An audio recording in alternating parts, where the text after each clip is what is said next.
Ah. So, huh. Funny story. OBS doesn't automatically end up sending things to go live. So I was activated to stream at 2, like I said, but I forgot to hit the go live button on the YouTube browser. So, unfortunate there. Just checking to make sure this time we are live. Yes. Yes, we are. Still getting used to all of this stuff here. So, well, I suppose here we go again. Hello everyone, my name is Clockwork Cartoon, full-time cartoon villain and game design student. And I am coming at you with my third Bloons stream going over custom maps and the map editor.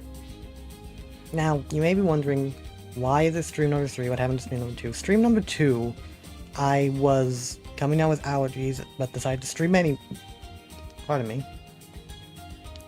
Coming down with allergies, but decided to stream anyways, and it was basically a train wreck. So, since I wanted to maintain some level of quality, I would... since I wanted to maintain some level of quality, I privated or unlisted the stream, and now we're moving on here. Last stream, we went over these 3 maps, and I'm going to be going over them again, because I also didn't end up really talking about the maps that much. And Stonebridge in particular gave me trouble, as it was a hard chimps map that was absolutely kicking my ass. So we're going to try and beat it once again. Yes, overwrite the save. Okay, now, first off, the map itself. Sightlines we have here. As you can see, there doesn't seem to be many blockers, or like dark blockers, which is odd because you would really expect this middle part, this part down here, and definitely these side areas to block line of sight. Which, I mean, you might think these side areas not blocking line of sight isn't that big of an issue, but the little thing is that when I first did this map, I thought a top pass dart monkey, you know, the one that has the ability for its materials to bounce off objects, would be great for this area. But since none of these block darts, they don't actually end up bouncing. So that's something to keep in mind if you ever decide to take a look and try this map out yourself. We're gonna place Sada down here, and then work our way to a dart monkey up here. Another good thing about this map is how it handles water. I've said in my past streams that if you want to make a difficult map, one of the big things you have to consider, or one of the big things you should do, is either not have any water placement, or have the water placement far away, or give it limited view, because Monkey Buccaneer and Submarine Top Pass can give you insane coverage.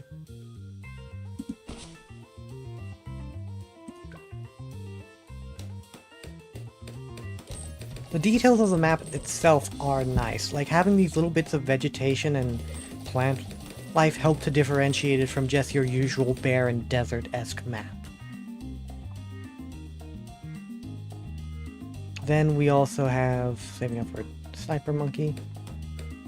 Then there's also, like, this shading, which I do think... I'm not sure what it's supposed to be.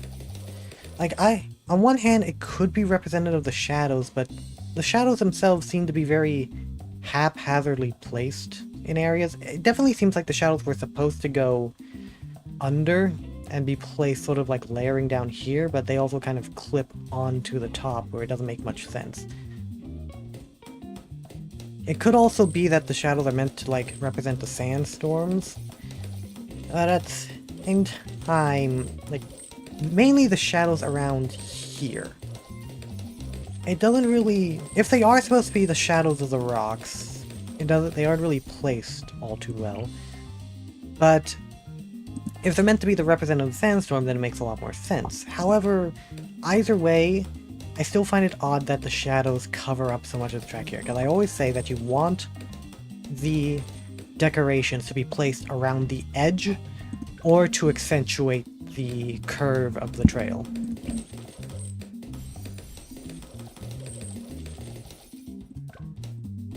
Because that's the thing you always see with other Bloons Tower defense maps. They usually leave the path itself uncovered and don't have too many details in the center of the map. Damn it, it's too short. And we should get it soon enough. There.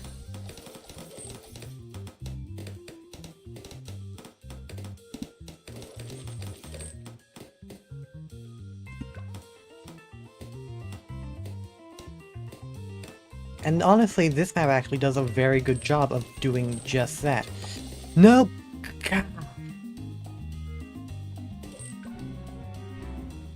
Okay, it's still early, we won't just restart from the beginning.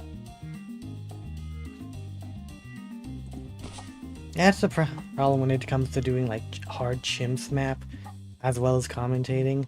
Sometimes you really do need to focus up on the level.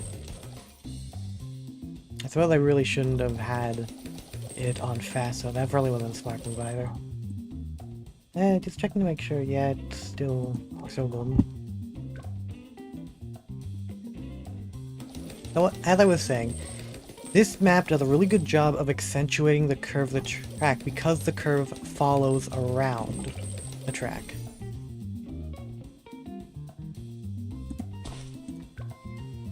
Or at least the track follows the curve of the canyon here, and you can reasonably see how it curves around these rocks. Okay, we're fairly safe for the time being.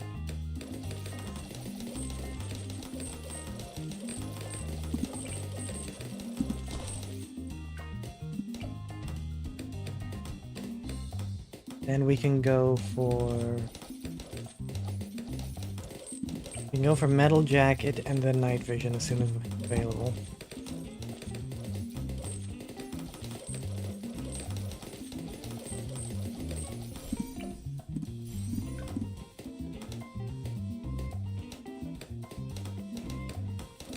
Now then. And also the vegetation. Did I already comment on the vegetation? Honestly, doing this all again is kind of confusing, but the vegetation itself is very nice because it makes this area more than just your standard barren desert map. It adds color and variety to the map itself, which is nice.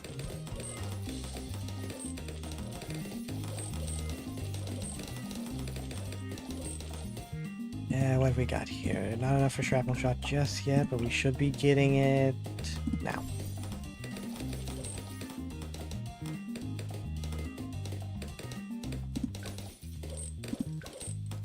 We were able to get a pretty secure up until Desperado.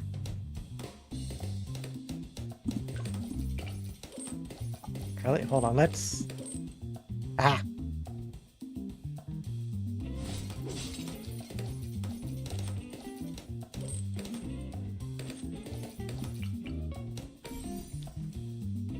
And then we're gonna want to place Desperado probably around here-ish.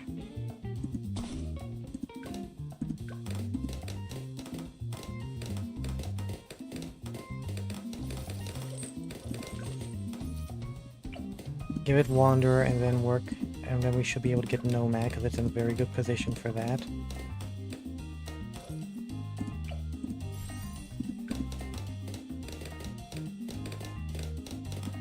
Then we should be able to save up for Bouncing Bullet.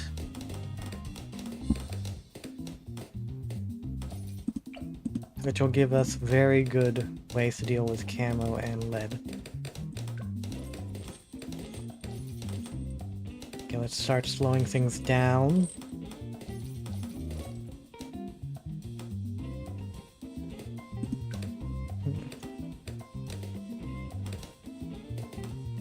You know, when I first saw this map, I thought it would be easy because of that coverage. Like, there's no line of sight blockers, but I mean, a map can still be hard regardless of how you set up a line of, or how line of sight is set up.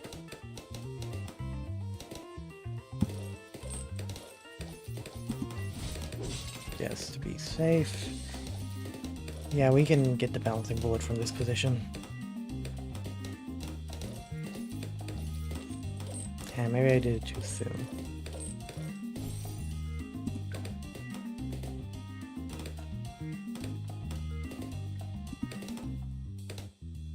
Okay, we should still be safe. I'm fairly confident we're good. Or not? No, we're good. Really gonna have to really need that bouncing bullet.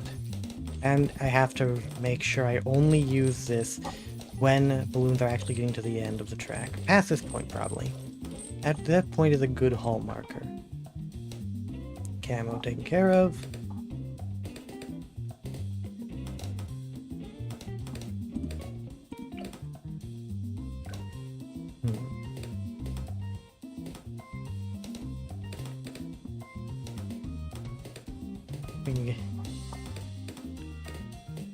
You know...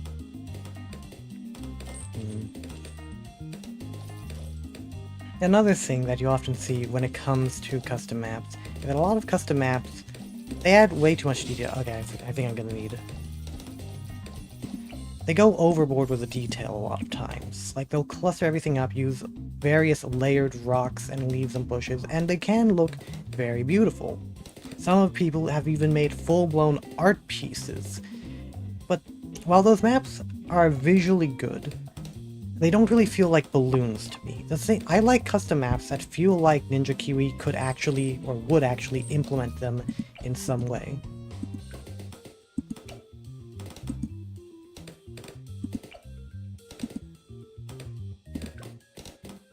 I think the next thing to go for is faster firing here. Yep.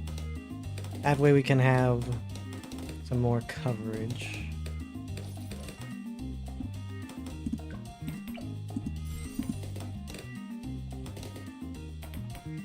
Set you to strong for the time being so you can take care of the upcoming leads. In fact, if we then set you to first, we can definitely get you.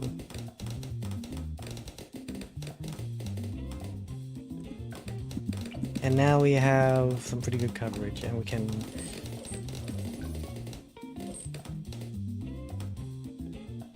I set you back to first. Not close, first.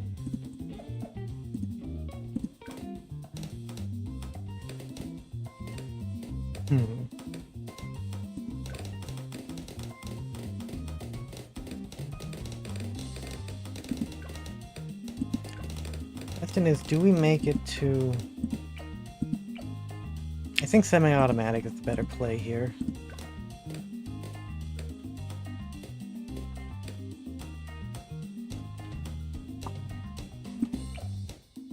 And now for the moving forward, you're going to need to be set to camo.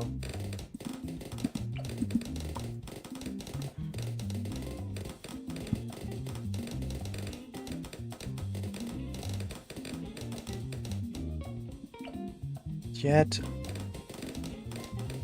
Now, when it... I suppose it's a lull. It's... I can talk about other things. Primarily... You know, there's these things called series of play. Or play theory. Which are basically all these different ways of categorizing or thinking about what is play, specifically to humans and human development. Because when you really think about it, play had to have some kind of origin. Or reason for existing. And there was this one guy, Brian Sutton Smith, who came up with 7 rhetorics of play. Which were, if I'm remembering correctly, it was the rhetoric of fate, which were games of chance, the rhetoric of power, which would be competitive games, the rhetoric of... what was it? The fate, chance, power, the rhetoric of play as identity, or probably more linguistically accurate play as community. You know, community games are games that help bring people together. I can get a shotgun.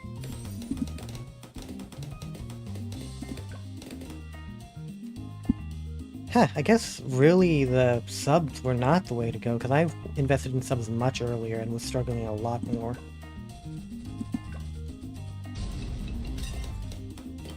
Can we deal with them?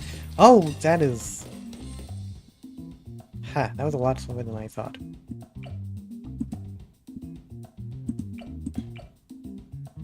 Yeah, we could... Going to fully auto might be the next best play. Or saving for fully auto might be the next best play.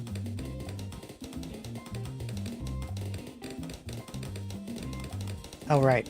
Fate, chance, power, identity.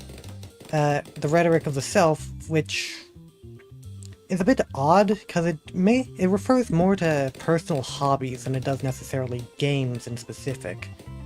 It is basically forms of play that are just you, or for the sake of keeping yourself occupied. Okay, this should be... And now we can start working towards glue... Let's see here. Because we want the glue gunner and Ice Monkey to be pretty further back. And we also wanted... So that... Desperado here...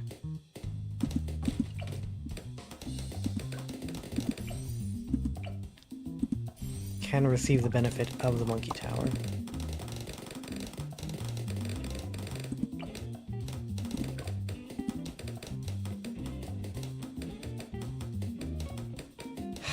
Do we need better camo detection? Oh wait, let's do that. And then we should be able to get primary training very soon. Oh, after Rhetoric of the Self comes Rhetoric of Self, Power, Fate, Community, Identity. Self, Power, Fate, Identity. I know I named the fifth one. I'm blanking on the remaining the remaining three.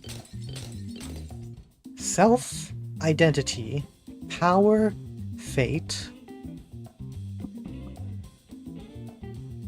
My teachers would be so disappointed in me.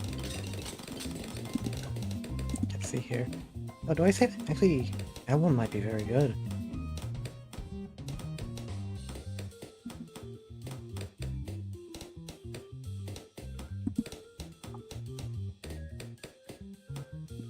I think I might need to throw in the towel and bring up my old notes after getting primary training.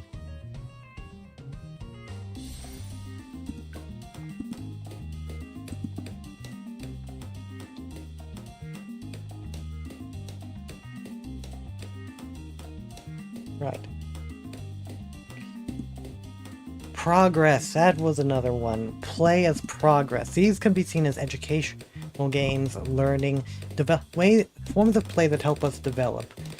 Play as imaginary, which is the idea of pretending to be something else, as well as play as frivolous, which is honestly, that last one is probably the furthest away from the idea of what a game is, because it mainly the best way I can describe it is like, you ever have those moments where all you're doing... Will we survive this one? All you're doing is sitting in like a chair, you're bored, and you decide to just start making random sounds. That is play as frivolous. What's the range on you? Don't want to risk... No.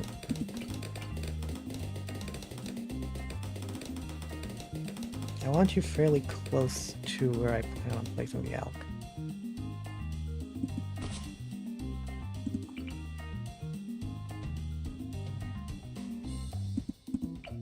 Then we can get both of these for free.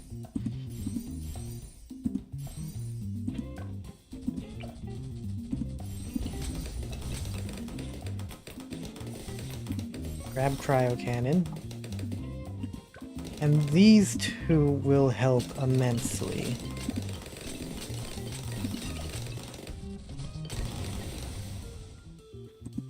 So we can grab icicles. And now these were the 7 rhetorics that Bryanson Smith theorized represents the 7 categories of play. Imaginary, frivolity, identity/community.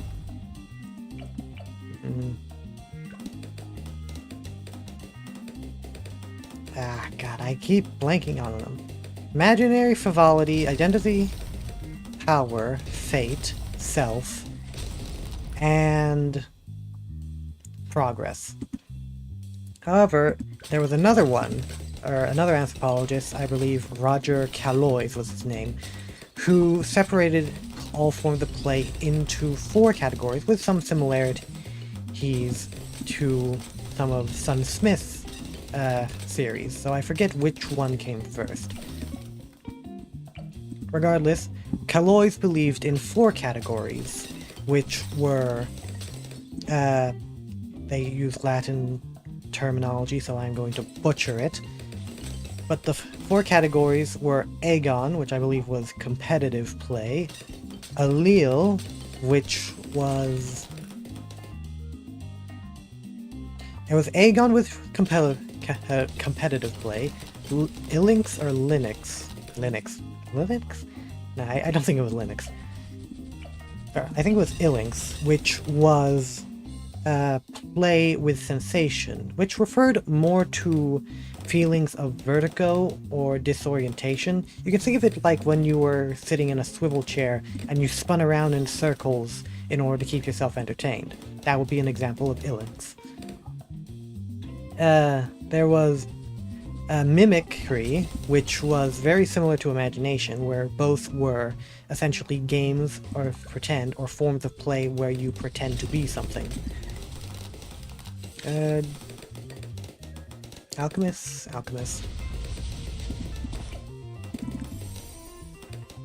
Faster throwing. Oh, I was, that was a bad play. But we should be able to get it back up very soon. There.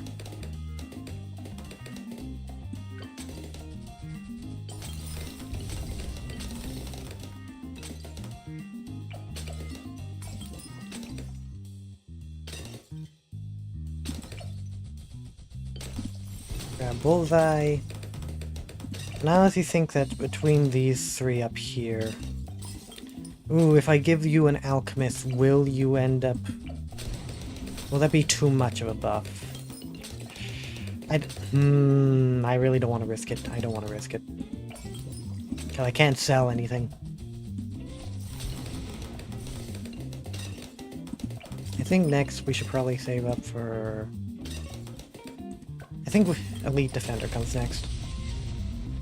And I am blanking on... Oh wait, I think allele was also games of chance or games of fate. Yeah, that was what it was. The 4th category suggested by Calois was, I believe, pronounced allele, and it was games of chance and fate. Oh wait, Avenger would actually be better.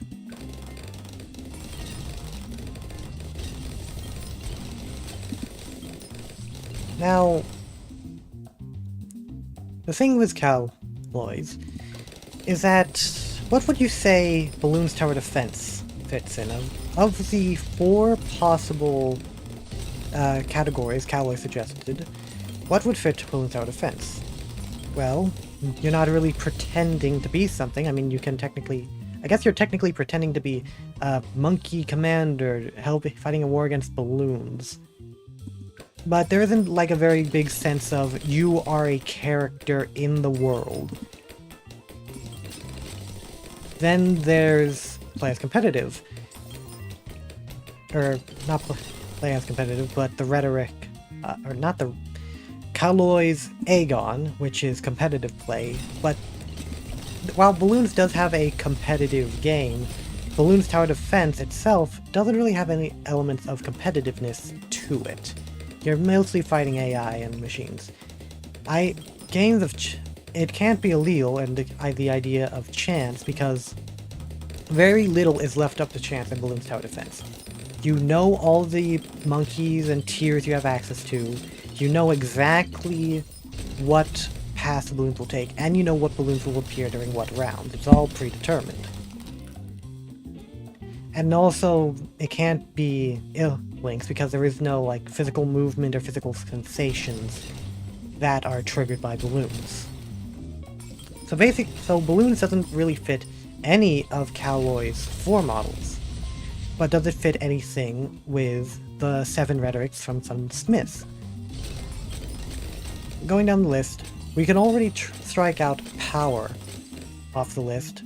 We can already strike out power, chance, and yeah, we can strike out power and chance because those are too similar to... Oh, power, chance, and imaginary because those are too similar to Calloy's 4 examples. What should I get next? You.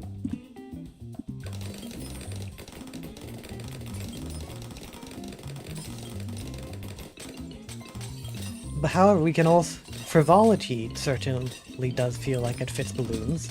I mean, personally, I usually play balloons in my off time, mostly just to, you know, spend the time, not really to fill up empty space in my day, you know? Thus making it frivolous. It can also be seen as...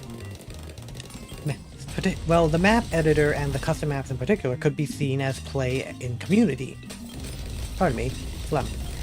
Where you are essentially showing off all these different,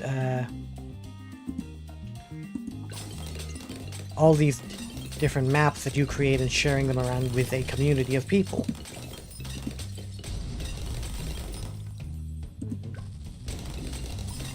Yeah, this strategy is already doing so much better compared to my last stratagem. I swear, Ice Monkey Glue Gunner. It's a perfect combo. Oh, technically Ice Monkey, Glue Gunner, Alchemist, Monkey Village. And I guess Desperado's helping.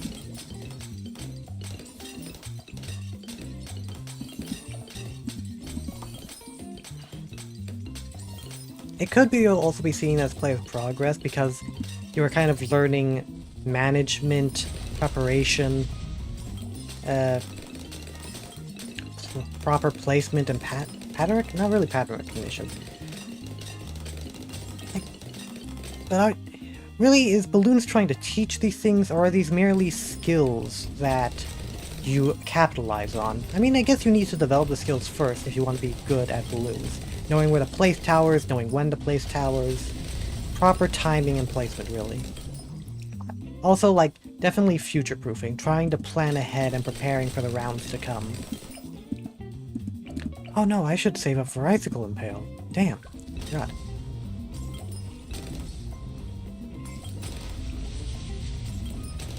I think at this point we can put on auto start. I think we're in a good position here.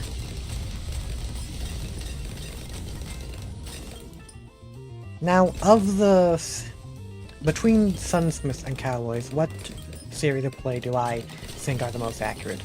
Personally, I think Sunsmith's 7 Rhetorics are much more expansive of the idea of play compared to Calloy's, because like we said, Calloy's 4 don't really match Bloons in any big major way compared to Sunsmith's frivolity and self.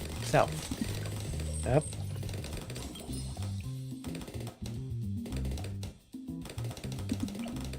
Do we have you camo focus? I think we can have you camo focus.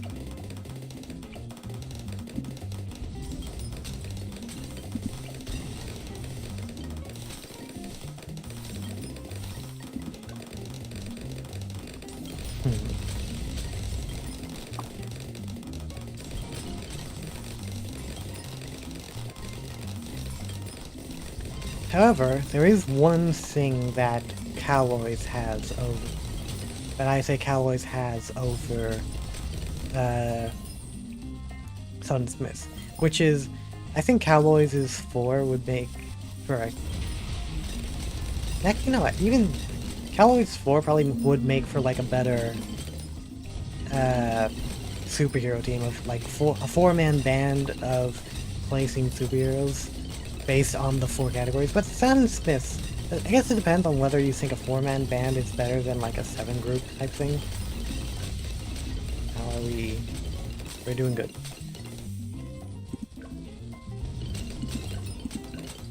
Icicle Impale coming soon.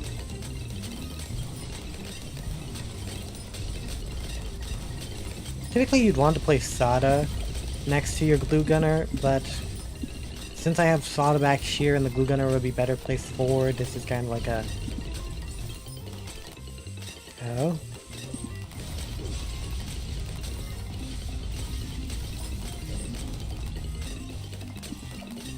And then we should be able to get it now? Not yet. There. We are strong. And we can work up the Desert Phantom next.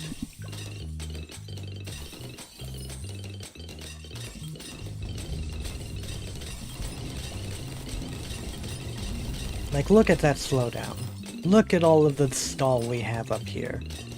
Won't do anything against the bat, so we definitely need to prepare for that. But I think if we space it out properly, like Desert Phant, Hum, plus maybe we upgrade this guy. Definitely a Cripple Moab. We need a Cripple Moab. After we get Desert Phantom, that's gonna be the next one I work towards.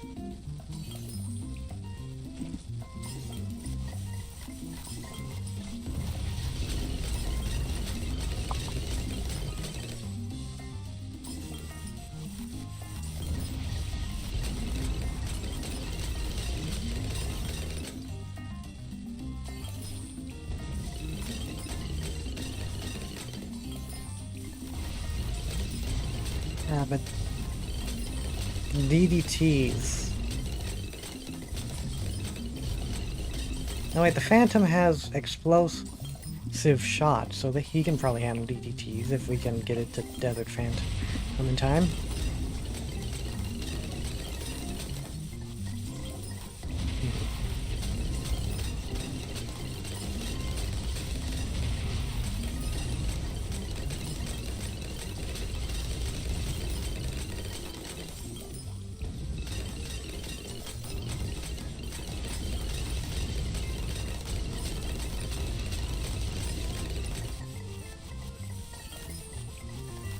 Now then.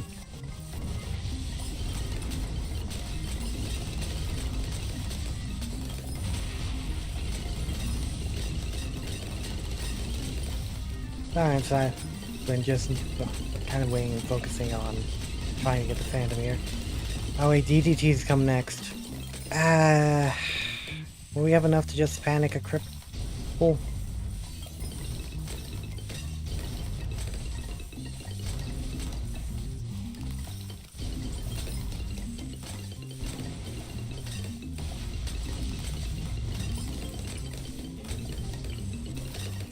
Okay, let's turn Auto Start off and think this through.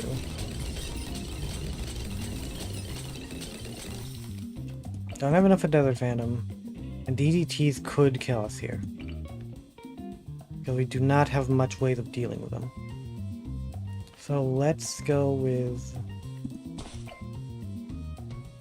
I need you. Get Moab Maim, and then you for good measure.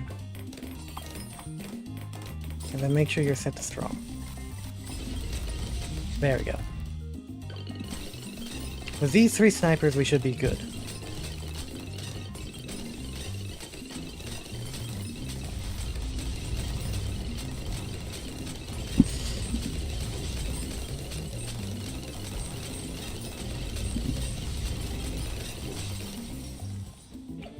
Oh, that was close. That was very close. Let's turn off fast play for a bit.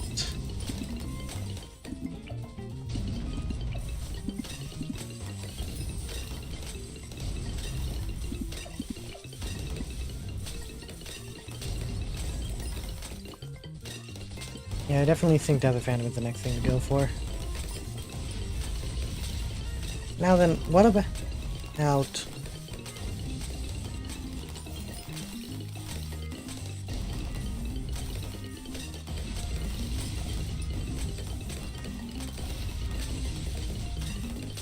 I think Yeah, I think we're pretty set here.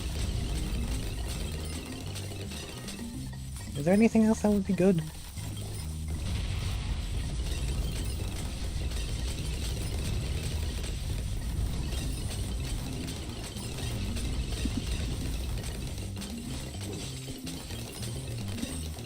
Oh, I panic hit, I panic hit.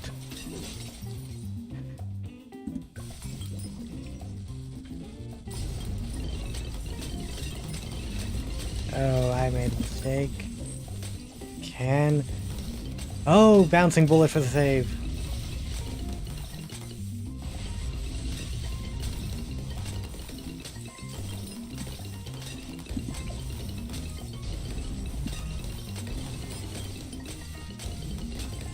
Yeah. I know I said I did lose last time, but I do think that if these acted as... if this entire area acted as like a line of sight blocker, because these sniper monkeys are holding on the fort a lot. So having these as a line of sight blocker would make it much harder.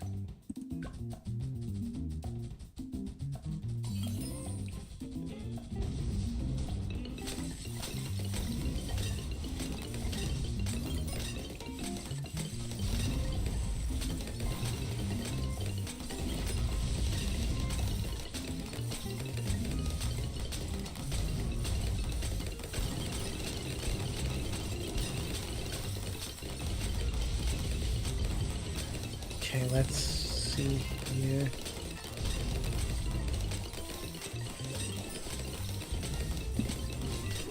Damn it, okay. But we definitely need to sweep you up. Oh, they just barely miss that invincible.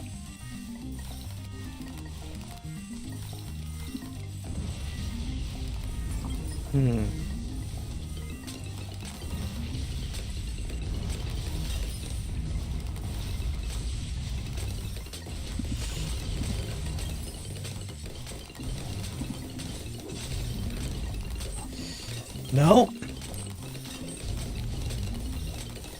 Ah, we used it too soon. Yeah, we used those abilities too soon, probably. I'm gonna be retrying the last round. I think we can... First off, we probably use this ability earlier in order to deal more damage off the bat.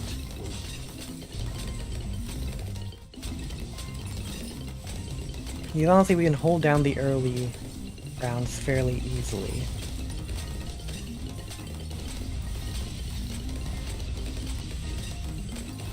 And by the time the Bloons get to this point, we should have it back up.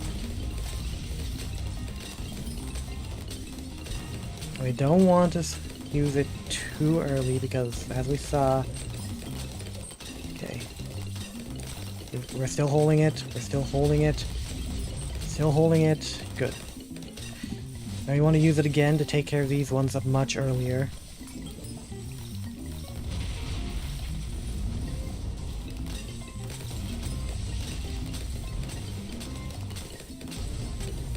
And we still have our knife here in case they get too far. Oh, that did not destroy as many as I had hoped.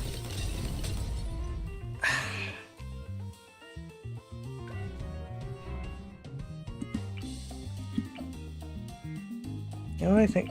Maybe you need to be set to strong. Set you to strong. Set you to first. Set you to strong, because maybe what we need to do is destroy the Moabs much sooner.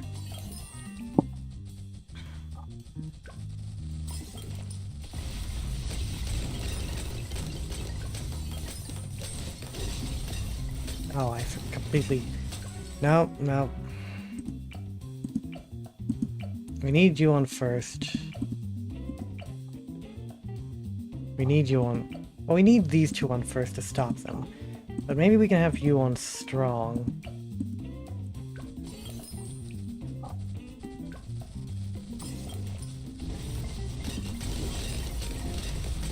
Use you early. No? Okay, so we got the furthest at this point. when everyone was focused on first.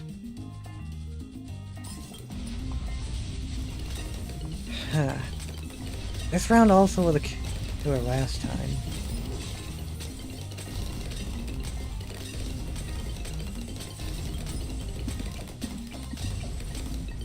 No real better options here.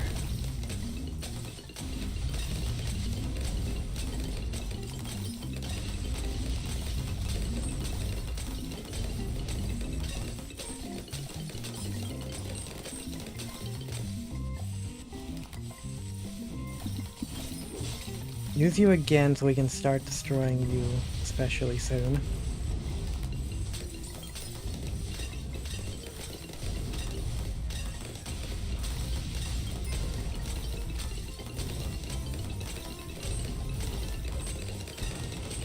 I'm confident.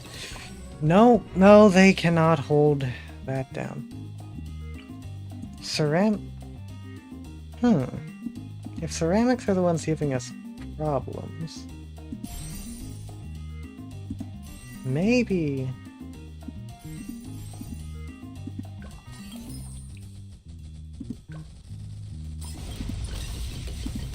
Use you early.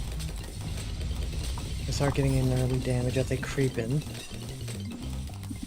And this might actually be enough to take care of those ceramics that are giving us so much trouble. Yes, it isn't going to rebound out of anything, unfortunately. But it should have enough coverage.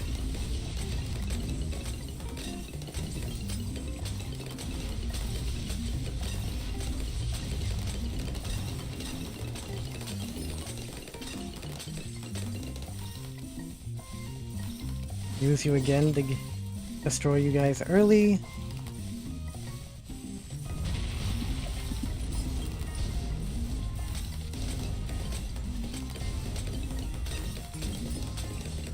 Like, yeah, this thing was meant to destroy ceramics. But it might not be enough. Oh, too late.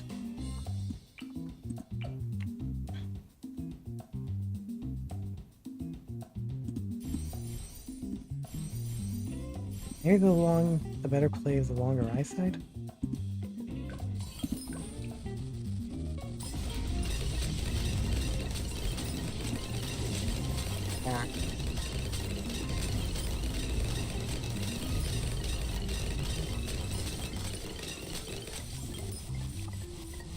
Destroy you sooner.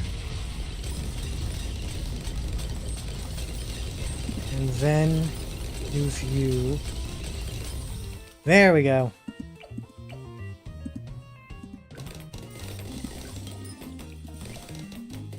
Let's get you just to be safe for these camos.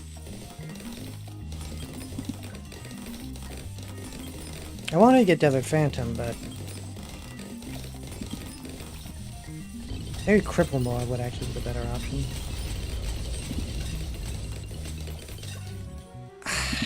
One slip by. Okay.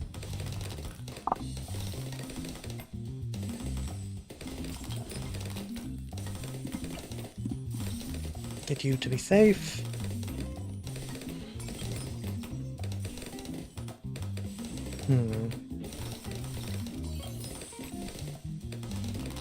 I want to use you sooner, like once the DDT starts showing up or gets stalled.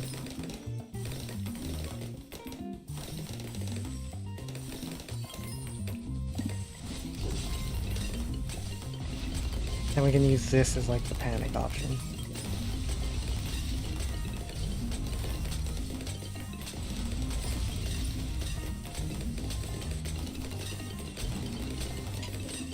Let's see. Okay, we're doing much better. And no, the DDT still get too far. Hold on.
Oh my god, I just realized I was muted this whole time. Jesus.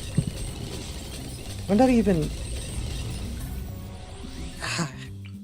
God. Another... When did I even hit my mute button? How long have I been muted for? Damn, I am just getting so into this. This will be my last attempt. I forgot to place down the...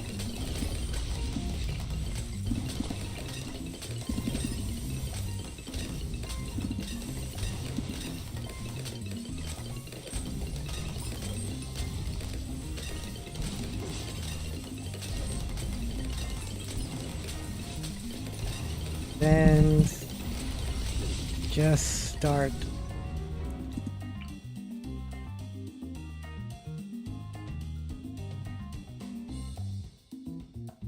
No, not even that.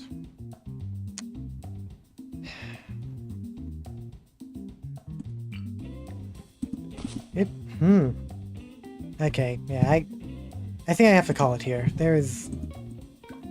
If I ever want to get to showing off other maps, this will just be...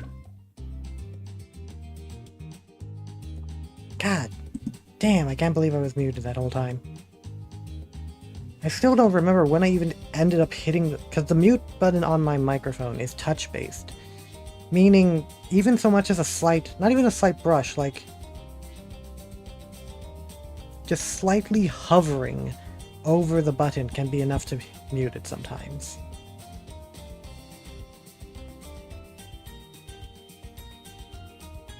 Yeah, that's Stonebridge PMC. I have yet to be able to beat it.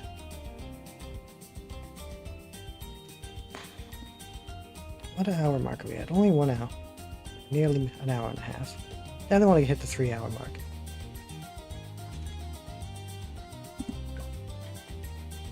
But let's go with Peaceful View here. On my preferred... Pardon me. On my preferred difficulty, Impoppable. Because at least with Impoppable, you still get to utilize all your monkey skills. I just realized I used Et10 for this one. Actually, was that? Right, hold on. No, home. I want to use Et10 for this one. Honestly, was that? Maybe it was a hero thing.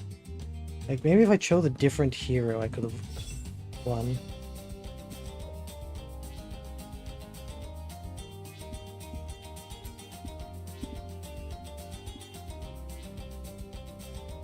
And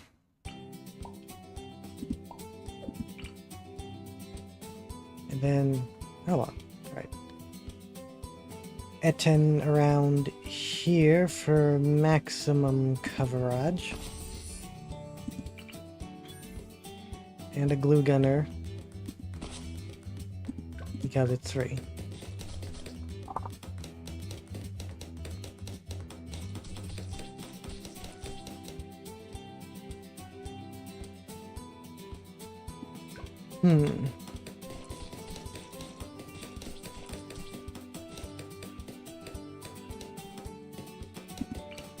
Again, get a Desperado up front here. So, why do I like this map?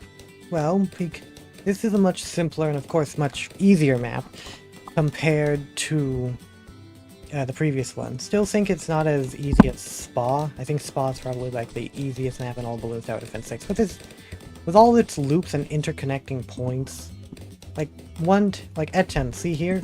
Like Et10 here, basically covers the entirety of the beginning of the map.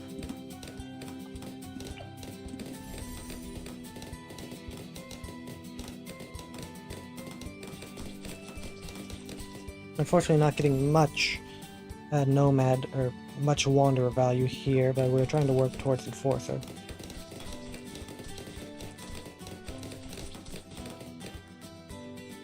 And I think with how easy this map is, I'll start.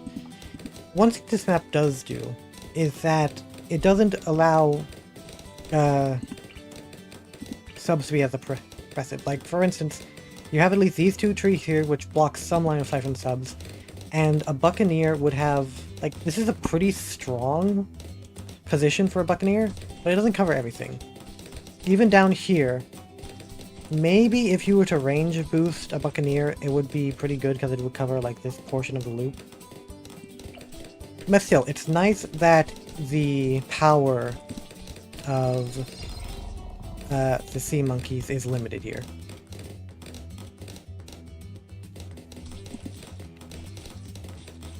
I should be able to get Enforcer. Yeah, I can make it to Enforcer. And then once again, we have these things, like, all of the details are on the edge of the map. You have these little flowers here to sort of liven up the spaces in between the track. And then you have these two here, which both act as a way to, like, add some flavor and visual to the center of the map, while also providing a mechanical value in blocking off line of sight. Alright, I can get Nomad, or Forcer. Then, I can probably get Eagle, I guess, to be safe.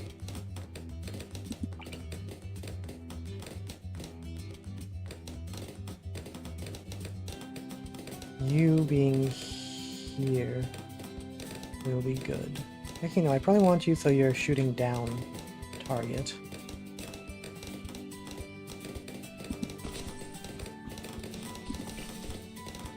And that should... Oh, that doesn't leave enough space for this. I completely forgot I need to have a way to deal with leads. I don't know why I keep forgetting about leads.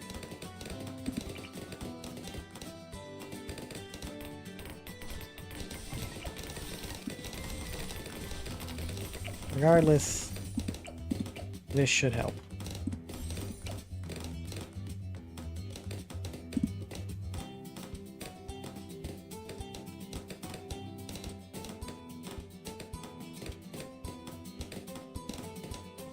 I don't really have that many criticisms of this map. Like, it is a very well put together map. I guess one thing could be that I don't know if the shadows around the tracks here were necessary. Like, you could probably leave those out and it'd be fine. Because it kind of also muddies up the shadows around the trees or around, yeah, around here.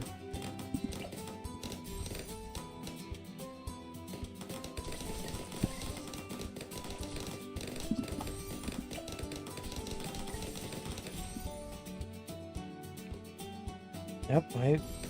Yeah, level ups.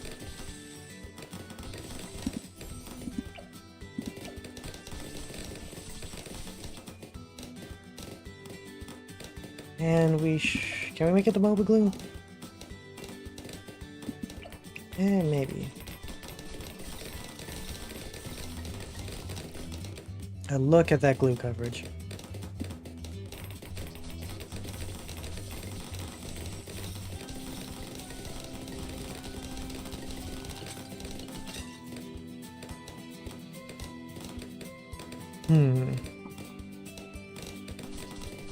Yeah. I guess these last few streams have been a bit all over the place, all things considered. Yes, we got Moba Glue.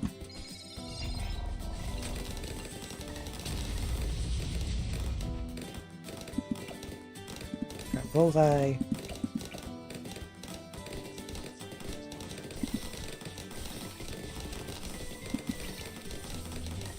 Then we're gonna want to... Actually, nah, because we want the Deadeye here to have its own lead, or to have its own alk.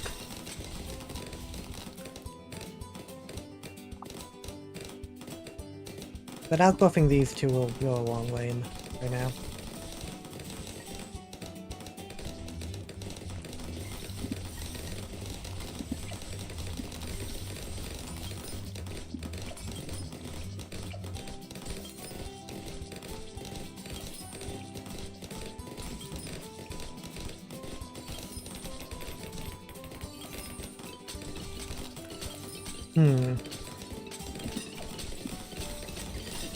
And I think we're in a pretty good position now.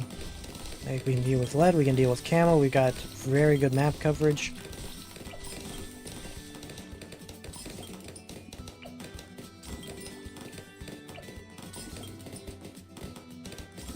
And we can use anything we need to really save up. I guess, yeah. So we got Relentless Glue should be next.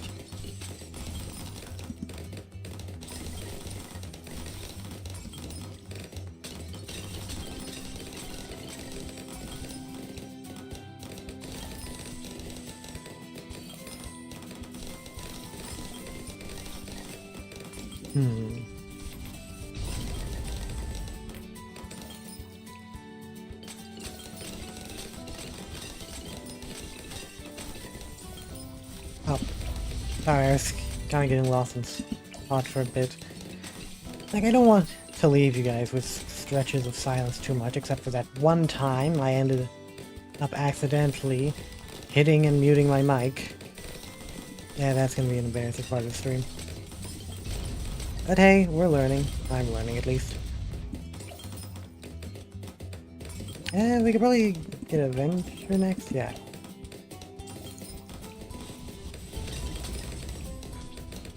And then I think after... Probably after this... We'll see how long this one goes, and then I'll show off the third one that I played on the last stream. Because...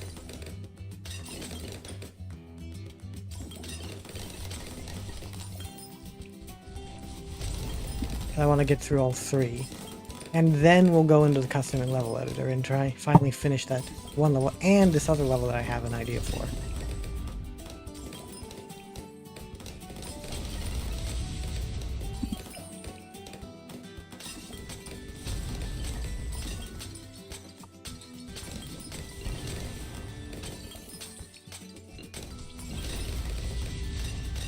Oh then.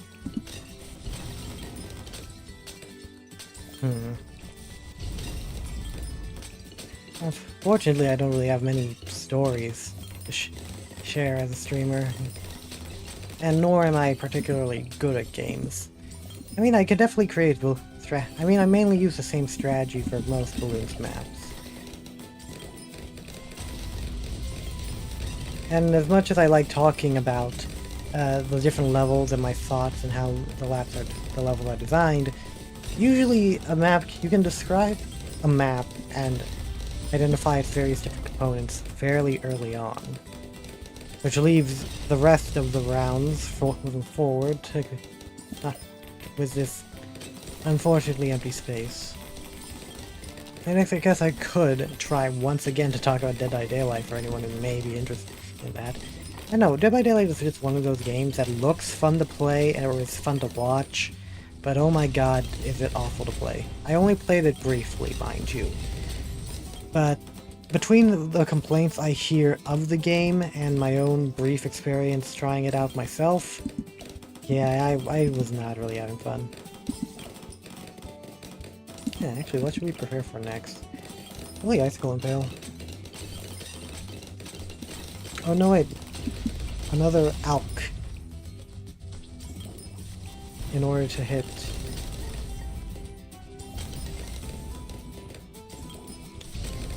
In order to buff up our guy down here.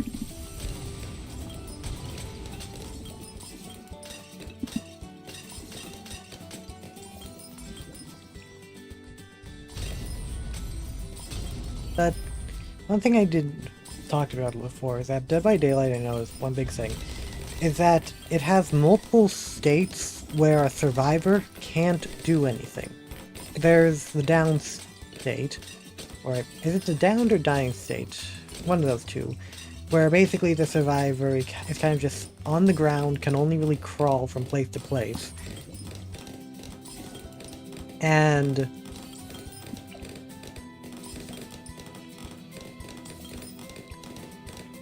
there isn't much a survivor can do. They can't move much, maybe do a few skill checks, but they're basically stuck in place, and they actually have a term for this when it comes to skill. It's called slugging. When a killer will leave a survivor or multiple survivors downed in a state where they can't really do anything. Hook states are another state where survivors can't really do anything other than complete some of your basic skill checks or quick time events again and again, or just wait there on a hook and just wait there for a teammate to come rescue them. And then you have the time in which a survivor is being carried from the down state to the hook, where again, all they can really do is hit a quick time event. That's it. So that makes for a total of 3 different states in succession where a survivor is left to do nothing. I don't know, like, personally, I think that games are at their best when you can play them, or play them as much as you can. Now we're all so close to Icicle Impale.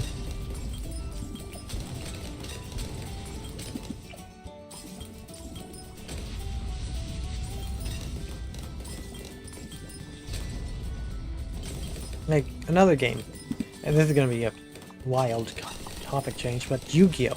Yu-Gi-Oh! Is another game that I play and that I do enjoy, believe it or not.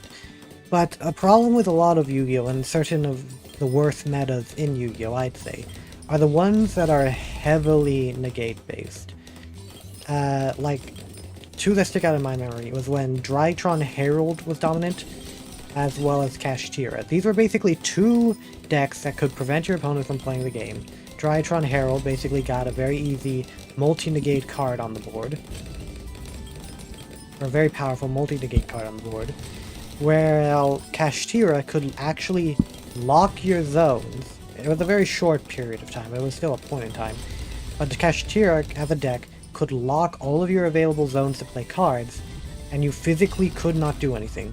Like, you just couldn't play. And while they definitely have found better ways to deal with this, there's still a lot of issues where players just can't play the game.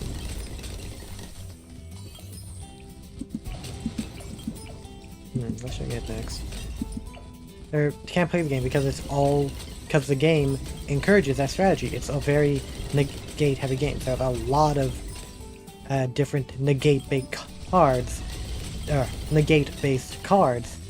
that stop your opponent. And while negates in small amounts are a very fun way of interaction, when you have so many negates on the board and your opponent doesn't have also established negates or ways to probably deal with them, you can get situations where one person just can't play the game. And that's the optimal way to play or win the game, which I think sucks. The winning strategy should not be prevent your opponent from playing the game.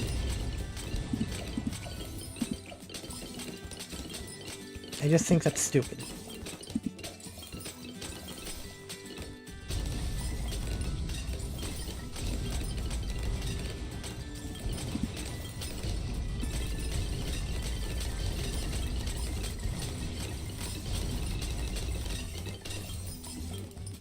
Will we be able to get to Desperado?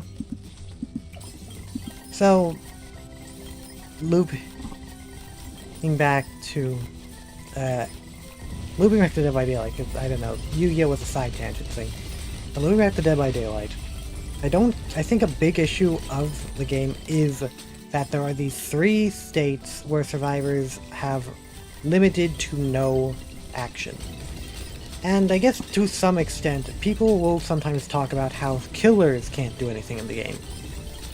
Which is yes and no. I mean, usually when a killer main refers to not being able to do anything, they refer to it mainly in games where it is so survivor-sided, or the survivors have so many options, are just that basically when the survivors are in a state where they can't lose. Thus it results in the killers feeling like they can't do anything because they have no way to really counter survivors.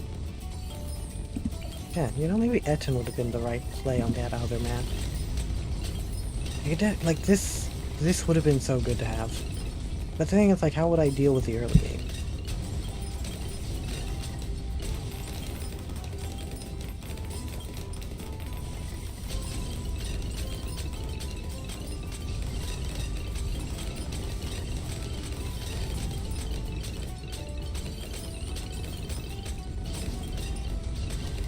What should I go for next?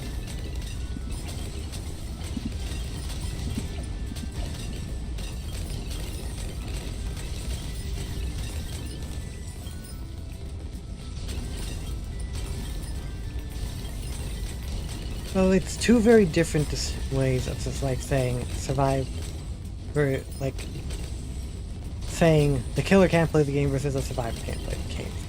Killer's perspective, it's more about being in a state where the killer itself is so weak and the survivors are so dominant that the killer doesn't have any way to respond or counter. And for the survivors, it's literally, there are 3 states in which a survivor physically cannot interact with the game. Oh, physically can. That is a bit of an exaggeration, admittedly. But my point still stands on that.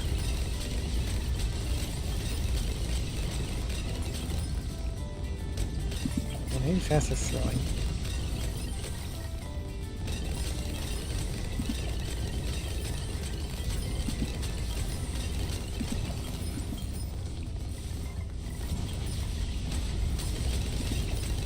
What do I do next? This super glue? Maybe super glue. Nah. I think it'd be smarter to go with probably a Desperado. Another Desperado. That can be an Eagle Eye. On standoff. Like, this is a very dominant position for it. And you definitely need faster sword now because you're balanced juggling between all sorts of labs. I'll probably set you to strong only.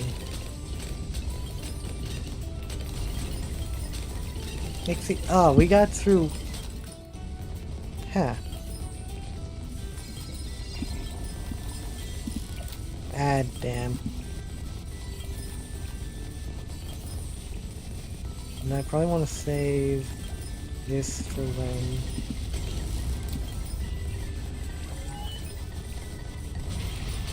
And voila! So that was Peaceful View by Zenyan. And we're only at the, we're only nearing the 2-hour mark. So I could probably... Oh yeah, I think I have plenty of time to play this one. This one was also set for chimps, but admittedly it's much easier. Like, look at this curve.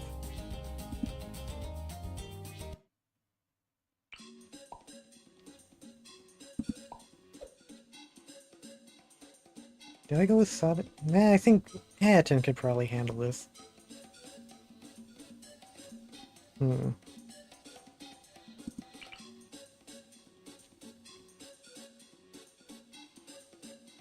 Question becomes... what's the play here? What is the better play?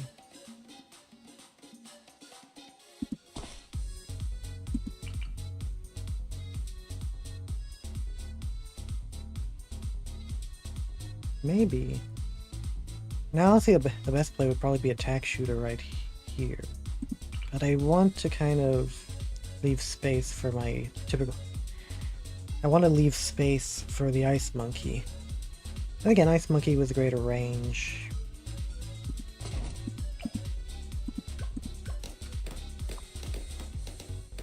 The attack shooter right here should be... between the attack shooter and Desperado here. I should be able to save up to get Etten. I think. May need to put a Panic Dark Monkey near the end of the track if I get too far.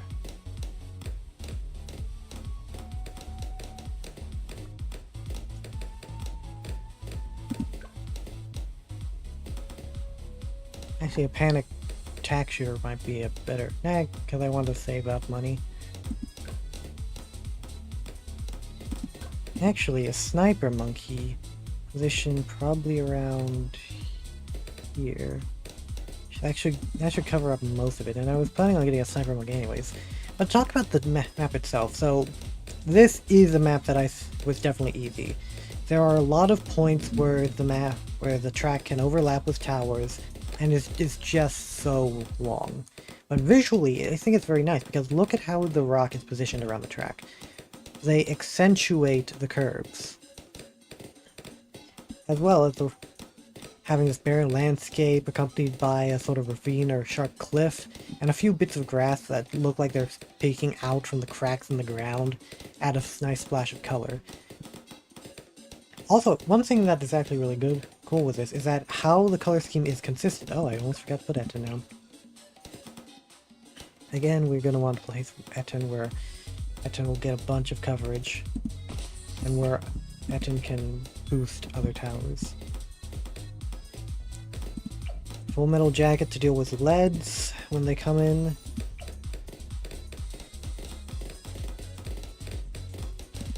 And night vision goggles to deal with the camo that's eventually coming.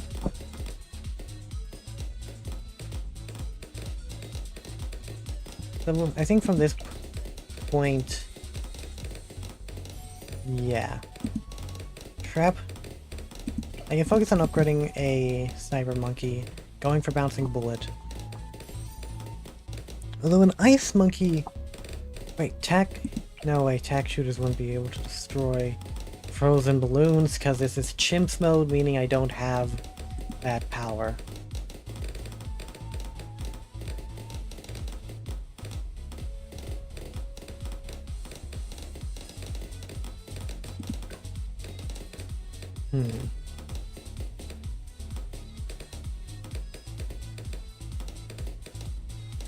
I think bouncing bullet will be the next best play.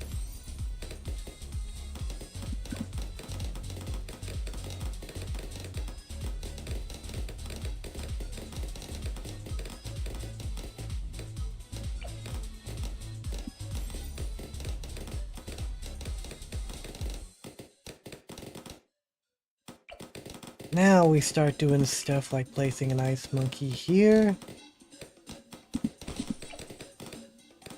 And a glue gunner here.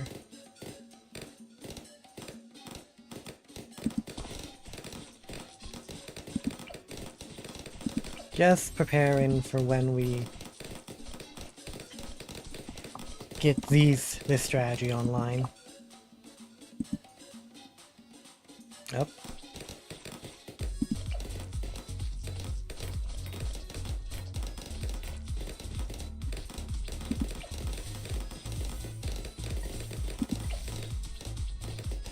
Maybe the better option would be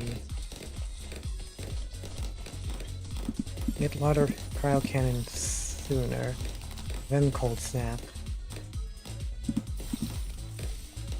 Just so we have more ways of dealing with leads and camos.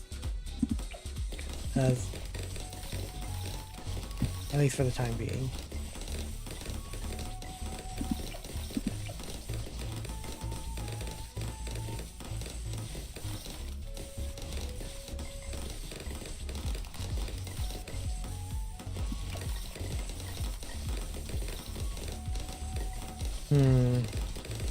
And then icicles should be able to deal with the Moab. At least help with the Moab.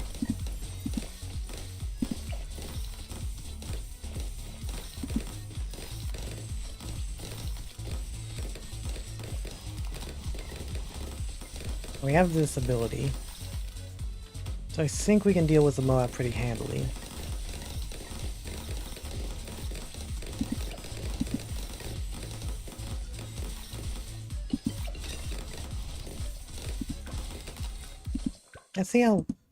Let's see how much cash we have by the time we would get to the mob, see what we should invest in.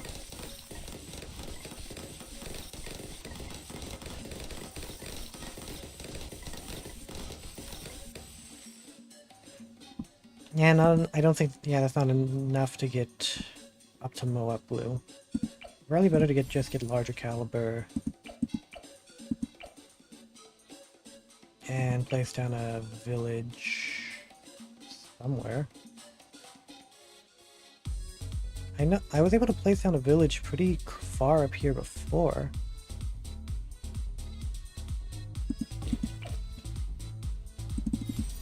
Ah, damn.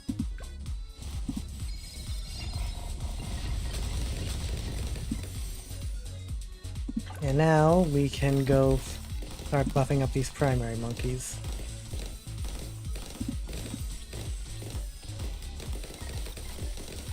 Oh, one thing about the map that did I mention? I think I mentioned, is how it keeps the color consistent. It's all very grayscale with a bit of blue outlining the track. It all just colors very nicely.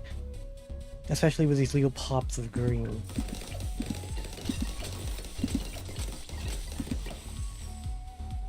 I think I start working my way towards Relentless.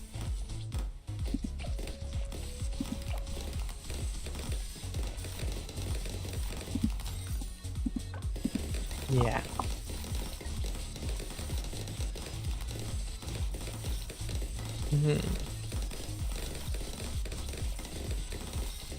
There should be able to be trimps on this round, on this map fairly handily.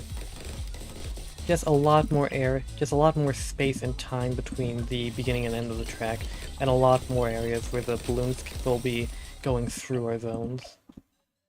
And Relentless should be able to top it off. Then we go for primary mentoring here.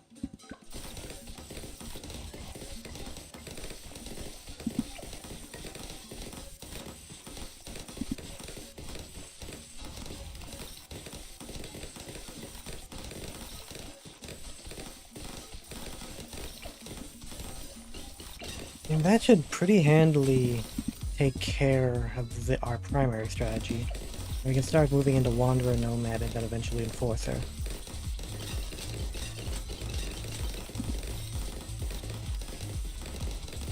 Question becomes, where do we place our Alchemist so that it doesn't get clipped by Avenger here?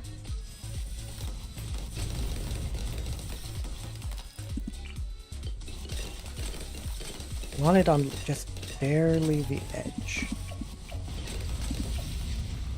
On. Yes! We're golden.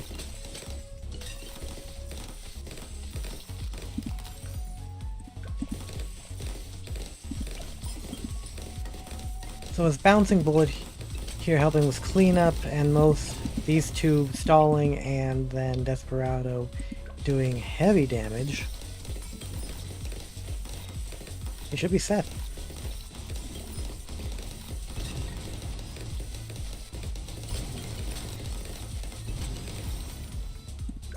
Maybe we can turn on auto start now.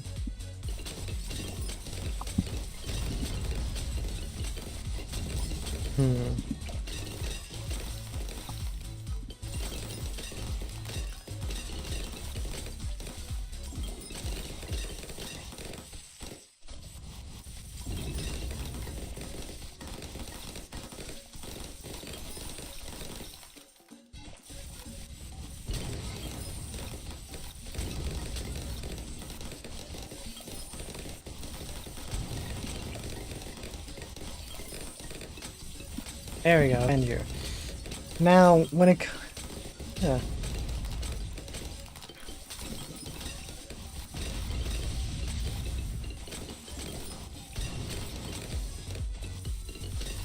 I am struggling with coming up with something to say. I need to get like a massive list of just topics to talk about, really. Because the topics I have just aren't enough to last for too long. I mean, technically they are. I could probably give a full lecture on those series of play that I had talked about earlier. Yeah, let's get these two just because we can.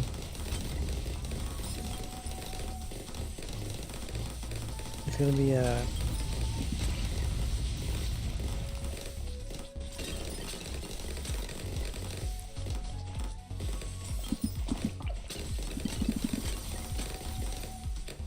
and a faster throwing Alchemist up here to start buffing up all these guys.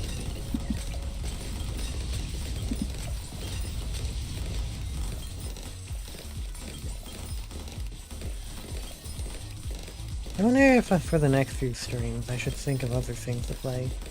I mean, yeah, don't get me wrong, I do love playing Bloons, and Bloons offers so much. Just these moments, you know? These moments where I have everything set up fairly well, and I'm out of topics to really talk about.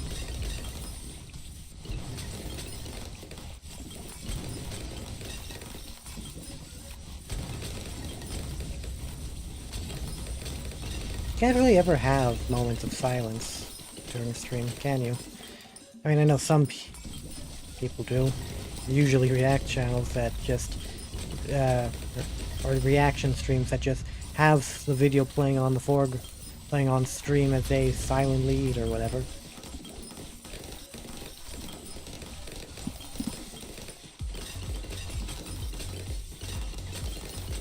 Now, that's not exactly something you want for a stream. You want to have constant movement and talking. Sometimes I do wish I had more, you know?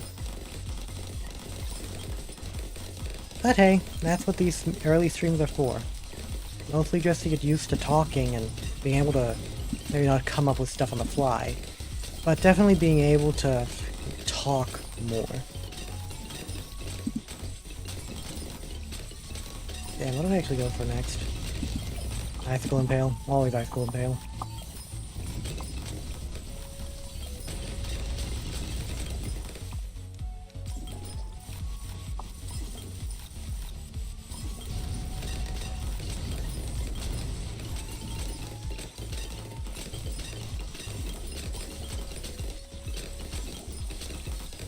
I had always considered scripted content that might be easier, considering how I'm not exactly a very talkative person, or the fact that I'm not as good with just coming up with things on the fly. Like, I'm the type of person who, if they don't have anything to say, won't say anything at all, essentially. Like, it is very... I'm not exactly the one that keeps up a conversation. I mean, I can definitely keep a conversation going and listen in. But coming up with topics to talk about, that is a skill in and of itself.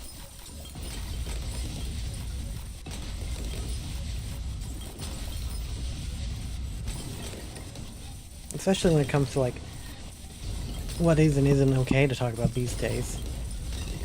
You know? It's not like I want to get into any hot water. I'm a very controversial type of guy. I mean, I'm a game designer, for God's sakes. I'm getting a degree in it. I'm not exactly the type of person you want to go to for commentary.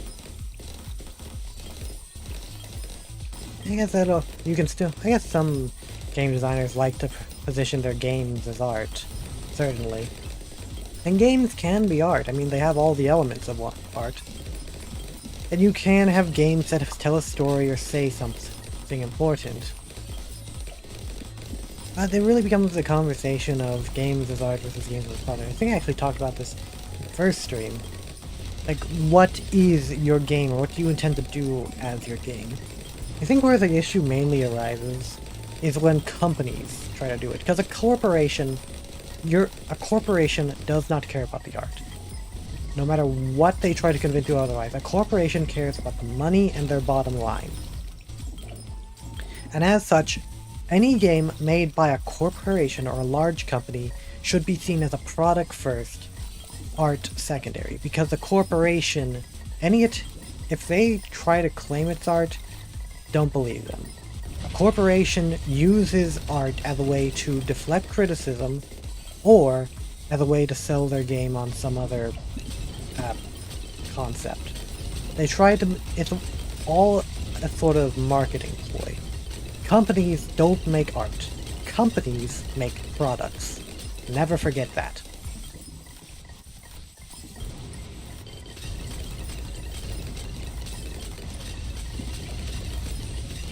Desert Phantom next.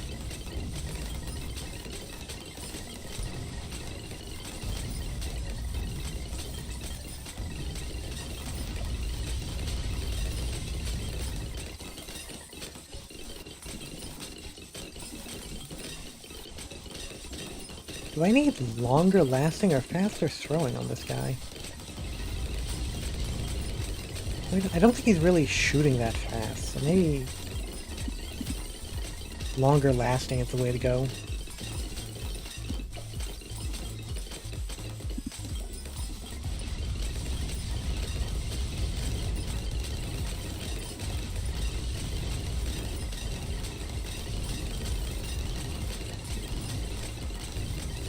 And again, that might have been a mistake, because he does get much faster firing at this point. I could have sworn... Huh. Maybe I just don't even know my own, like, this miniature micro rules of Bloons Tower Defense 2, because I could have sworn in the last game that was 337. Or it's chimps? Oh, yeah, chimps might actually have cheaper things than Impoppable. Weird.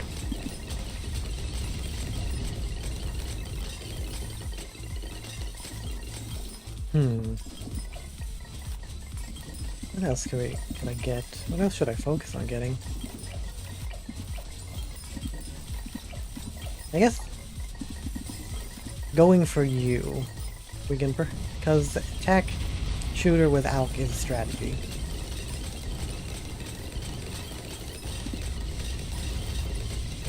As primary here, I might as well.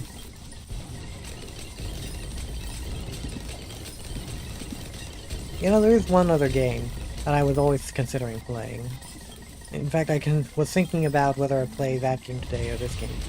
Or Bloons today or that game today, and that's Plants vs. Zombies Garden Warfare 2. It's a game that I do like, but I just haven't been playing as much as I would like to, you know?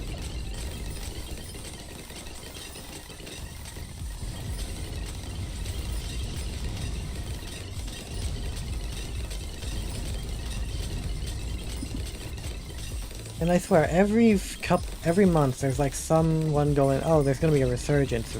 Garden Warfare is gonna come back. I highly doubt EA is ever gonna bring Garden Warfare back, especially considering that Plants vs. Zombies 3 was a flop. Battle for Neighborville was a flop.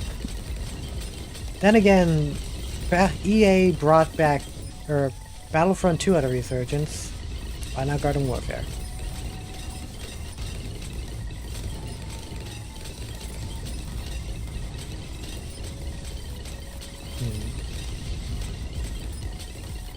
Maybe I need more alchemists. Because the buff is getting... The buffs are getting spread kind of thin here.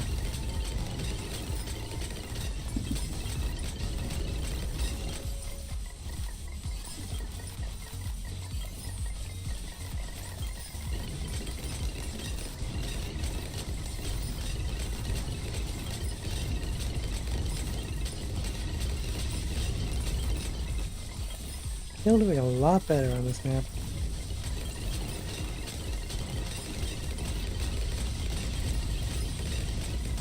Strikingly so. Was Etten really the difference maker?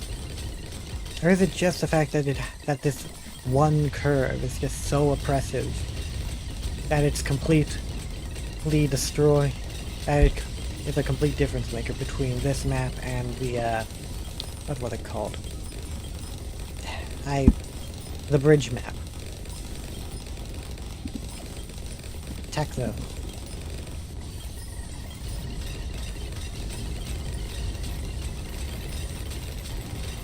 Because also we have this Etten's spaceship here is pretty damn good, especially for dealing with these later rounds. Maybe Etten is a difference maker. Who knows?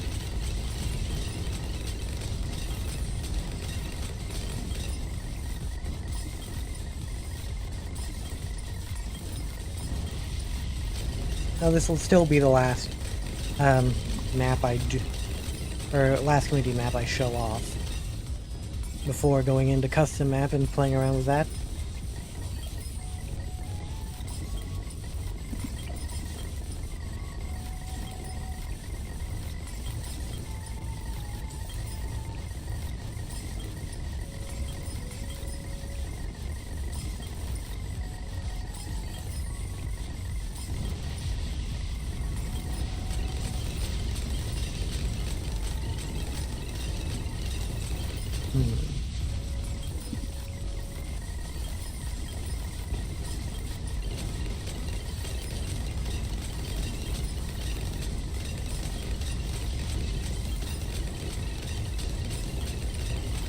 Oh, do we need to hit the panic button now?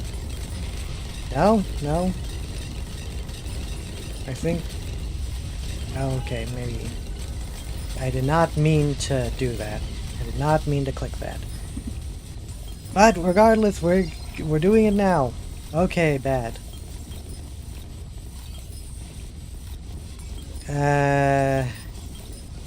We got this. Yeah, we got this easy.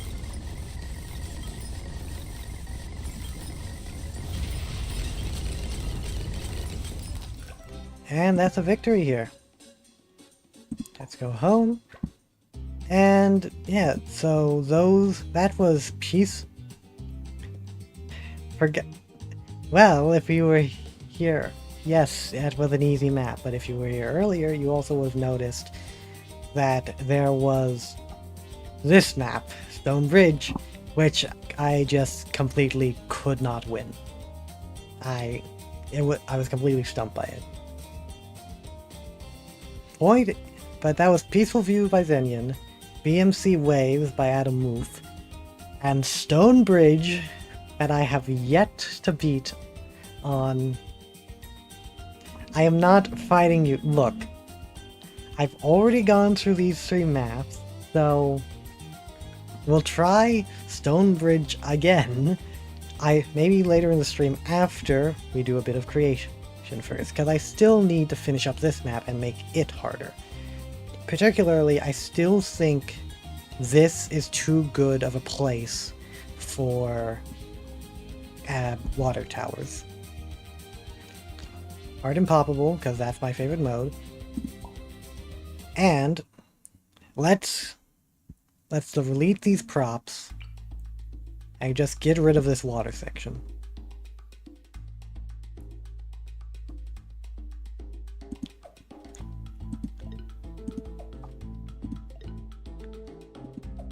I don't even play GTA, or at least not anymore.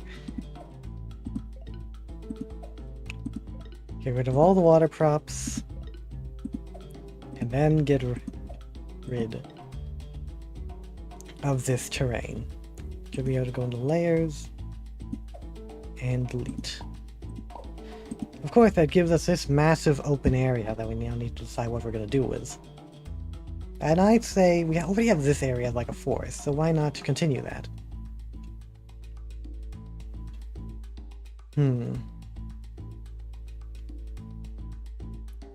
The question also becomes, Nah. I think if we want to make this thing real hard, we don't have any water points.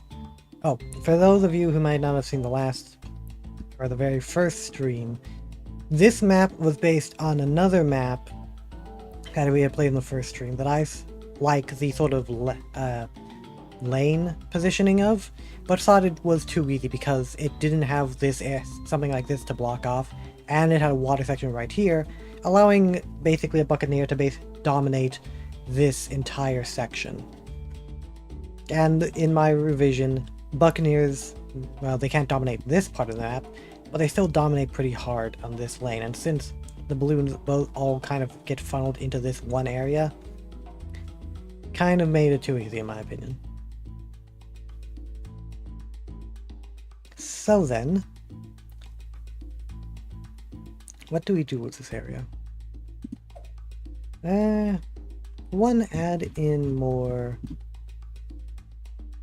trees to sort of just begin. Which one's a large tree? To begin blocking off.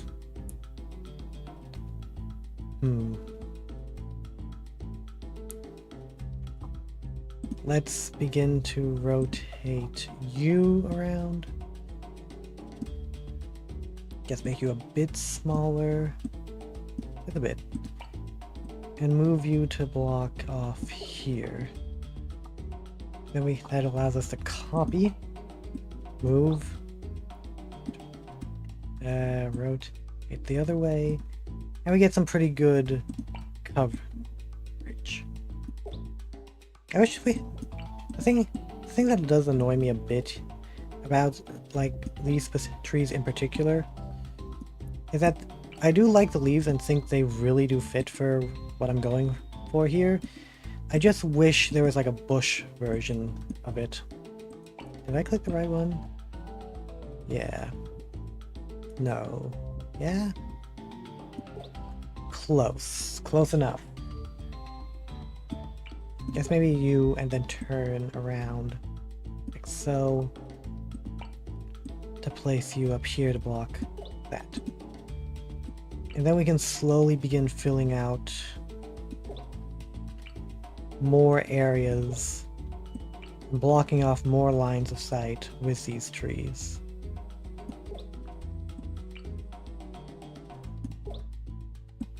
Also, we can just completely cover up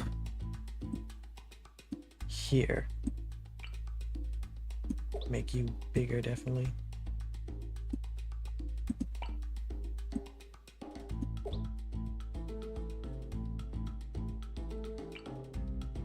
And then we can start turning ones around in order to cover... Maybe the other way? Yeah. In order to get better coverage down here.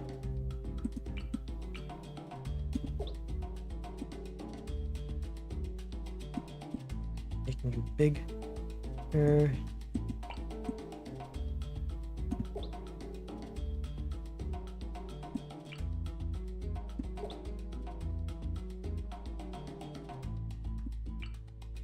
And one last one here. To really, or I guess two. And we need you to turn immensely. Did I hit the right one? Yeah, that's good. Now, how? My eye. Now, how should we handle this section? Go back to rocks. So already we've gotten rid of the water, which makes it so much harder. And then we still have like all this space. So why don't we do some more limiting? Maybe not too much limiting, but definitely start closing off more.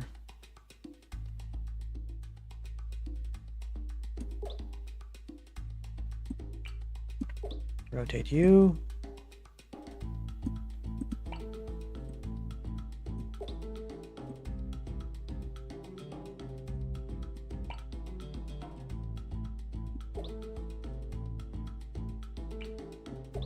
And rotate you.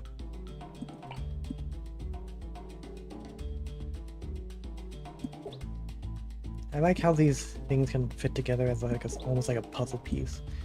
This one, since it's a bit hidden, we can be a bit more liberal about how we place it.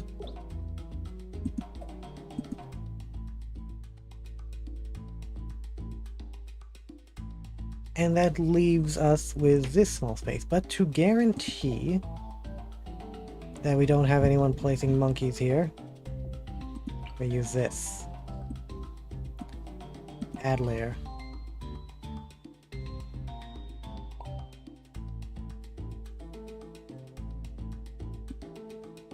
Then we just...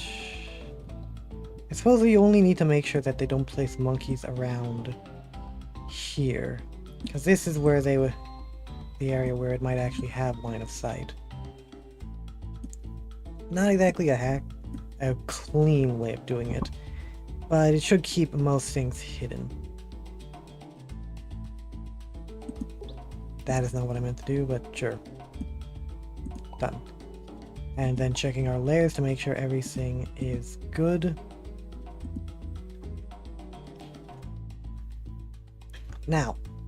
Now we should begin testing this. Let's see how well if this map is completable without the ability to place water monkeys.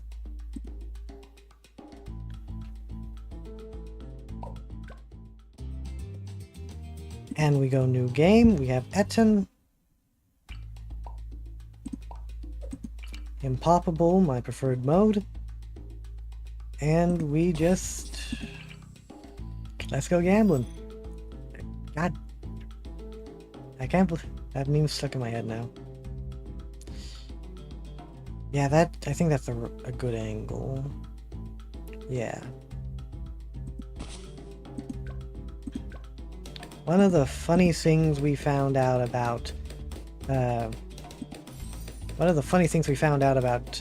top pass, if the collision areas are too narrow, the top pass projectile will just go right through them, not even collide.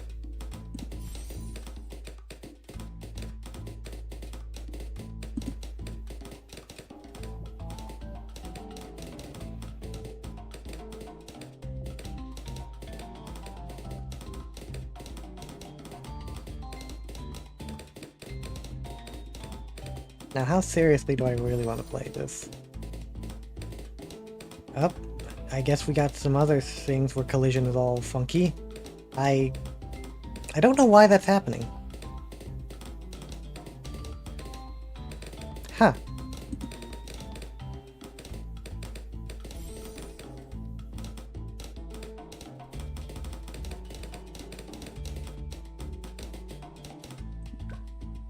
Now, do we try hard this and put a tack shooter here? Or do I continue going Desperado? Yeah, attack shooters would be better here and here, to be fair. I think we can put a Desperado here without any issue.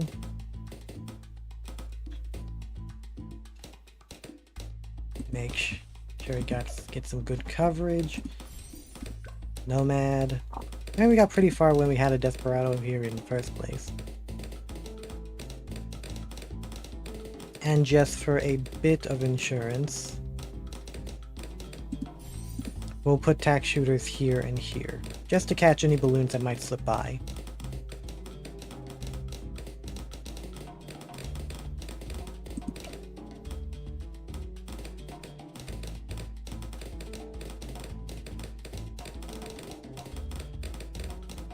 Actually, we might want to save up for Juggernaut in order to get lead popping, because that 10 will be able to handle camos easily.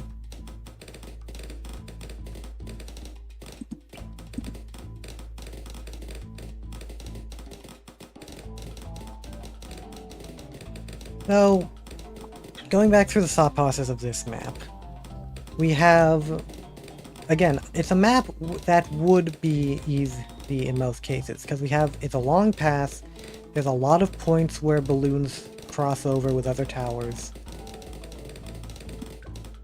Can we get it? However, one thing that we have done to make it harder is very much limiting placement and line of sight. Oh, now I can get it. Now, is the Juggernaut spike ball too big? Nah, it looks fine.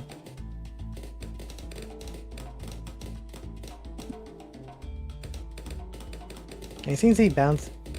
I guess that's one unintentional way that Juggernaut here is balanced. Because if we had this blocked off just with just the... I'm blanking on it. With just rocks, then the spike ball would basically be able to do a full loop around.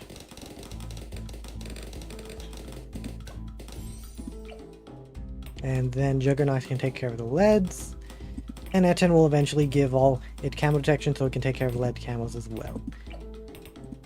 And go with quick shots then.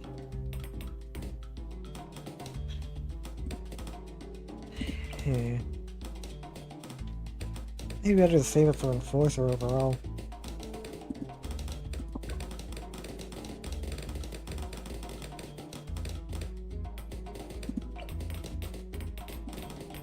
I don't think we'll have too many issues here. Yeah.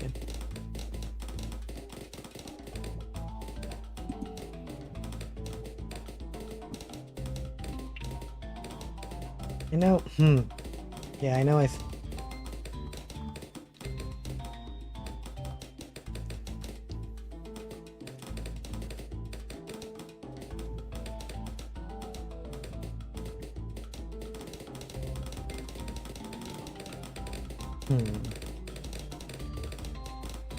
I keep saying I'm gonna put tack shooters here and here, but I keep delaying it because I keep thinking of other things that can be done. I have to check and make sure. Yeah, I will make sure there's no placement over here. That would be more detrimental to the... I could place a glue gunner here, but maybe an ice monkey would actually be better over to be placed there. Because ice monkeys can deal with... I feel like the ice monkey deals with Moabs so much better.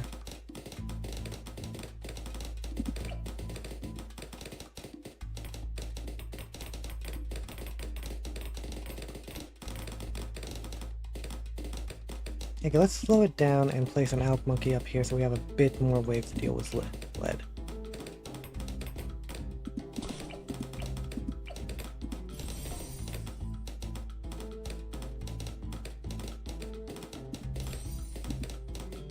Yeah, between these two should be able to hold down the fort pretty well.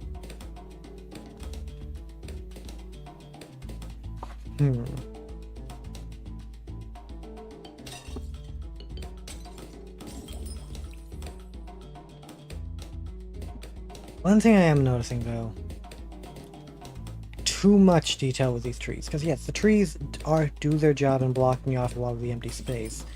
But at the same time, maybe it's because I made them too big. That's why it looks weird. I don't think that's something I'll change because I have already done so much work on this map. And I wouldn't want to spend all my time just working on the same thing over and over again. And again, what is level design but constantly redoing and retrying these things? Grab you.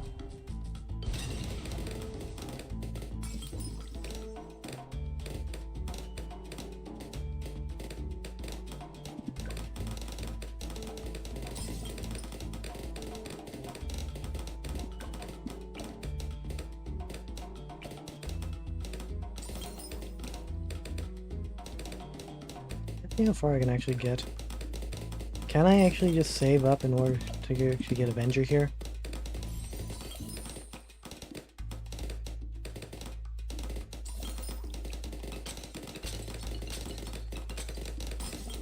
Maybe Etten really is just a play. I have to try Etten the next time I go back to that map. See if I can get into a position where I can handle the early game long enough to get Etten out. I can definitely see areas where Etten would be very oppressive. And we should be getting Avenger very soon here. Yeah.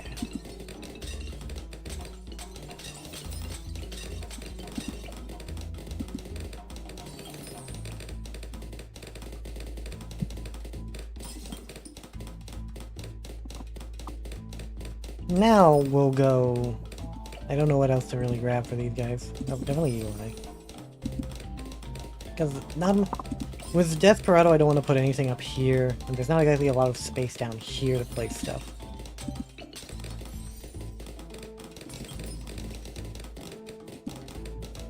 Still a nice monkey, maybe. But maybe not... No, maybe not a bottom pass, but a top pass ice monkey.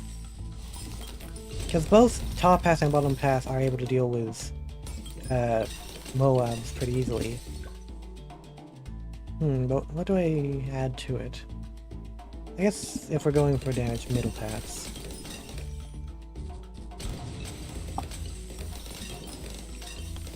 And I don't know, I think from this position, with how much line of sight is blocked off, bottom pass just doesn't make sense. It wouldn't no matter how big its range is, it wouldn't have enough coverage.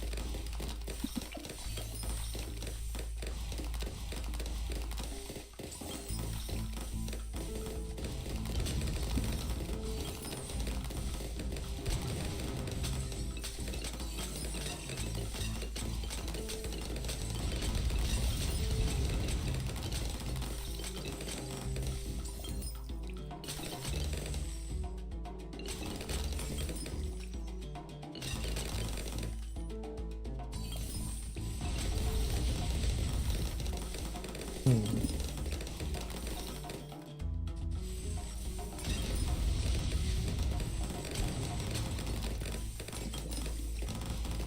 Yeah, I don't think even removing the Sea Monkey really did anything. I mean, yeah, I won't be able to get aircraft carrier and abuse that strategy.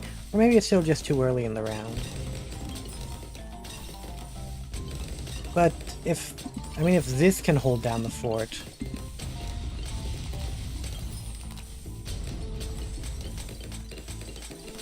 It really makes you wonder, eh?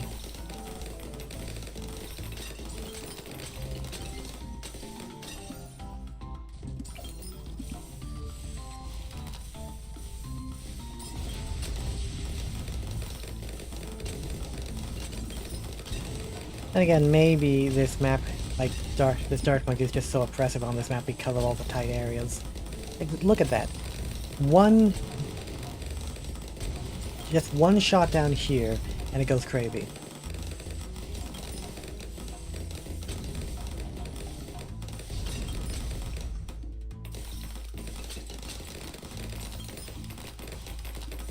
Damn. Even 63 ain't doing shit.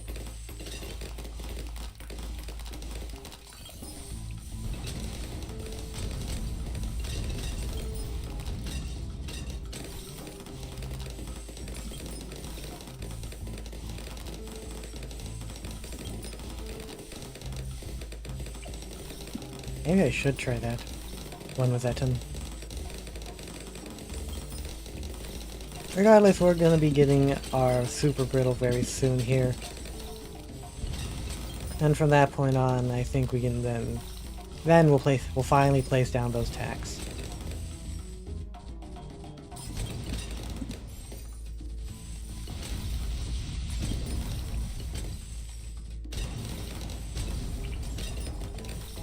Tack. Tack.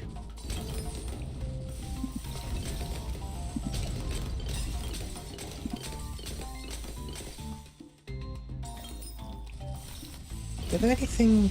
No, I made sure that this middle path was completely blocked. It makes you wonder, what would you even put here?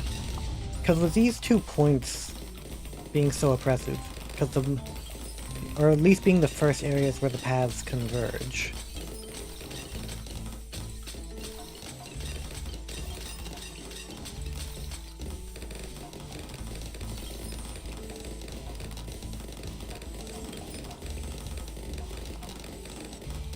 Who knows, maybe Impoppable is just significantly easy. Makes everything significantly easier.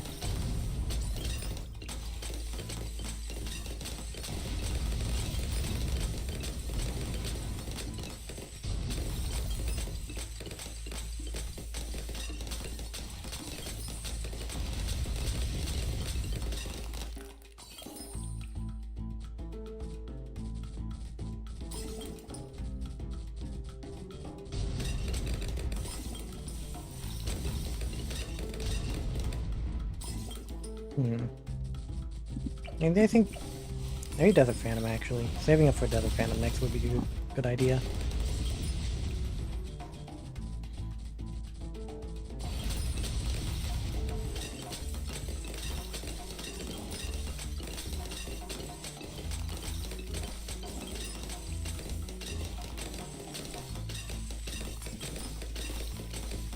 Overall, I think this was a fairly successful map. Like, visually, my only complaint would be that the trees down here are too big compared to the trees over here. But I don't think it's that big of an issue.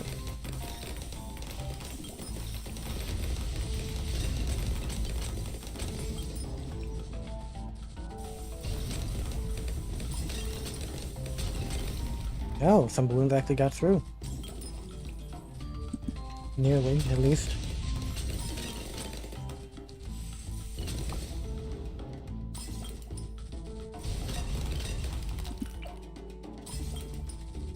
Damn. That's probably he's able to take have that pretty handily.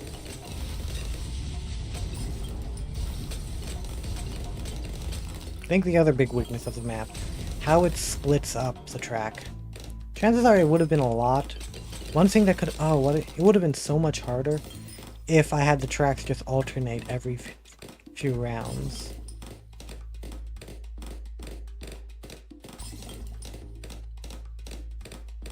Because then you'd have larger clusters coming through instead of the balloons basically being divided up into 2 tracks, meaning each section has fewer balloons to deal with. Yep. That's... Maybe that was a bit too hasty.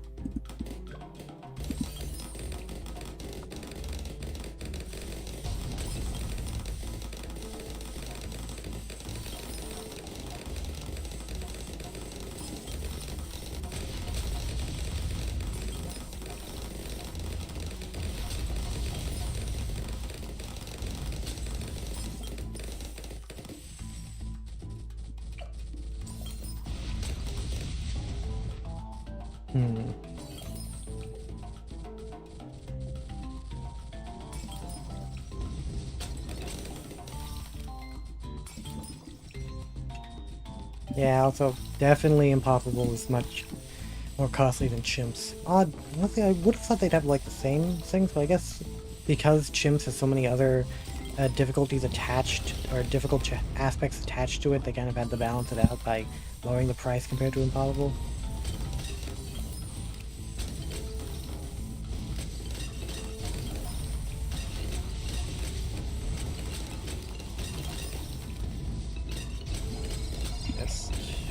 You out and Avenger. And I think by this point, top path is golden.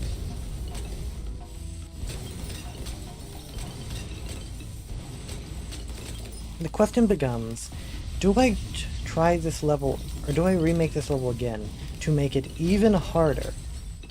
Or do I just accept it as is? How much time we gotten? We're gonna be hitting the 3-hour mark pretty soon, and that's kind of like our goal for today. Hitting the 3-hour mark.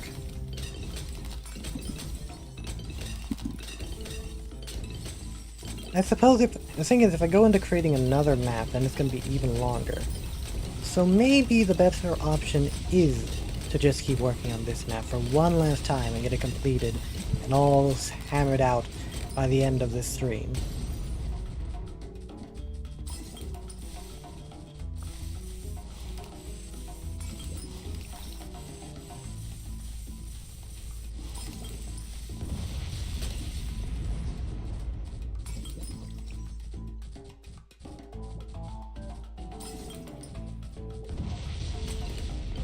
Thing is, I'd have to look at how the path settings work. And oh my god, am I not looking forward to that.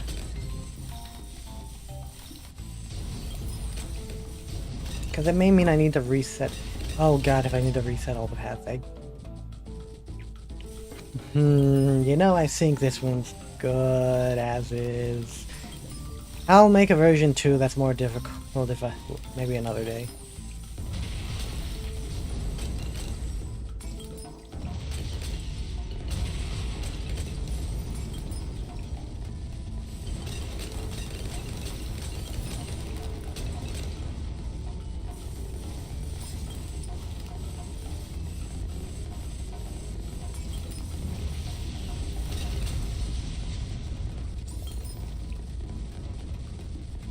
Yeah, I think that's what I'm gonna do. I'm just gonna have this as maybe like post this as version 1, and then make version 2 another day.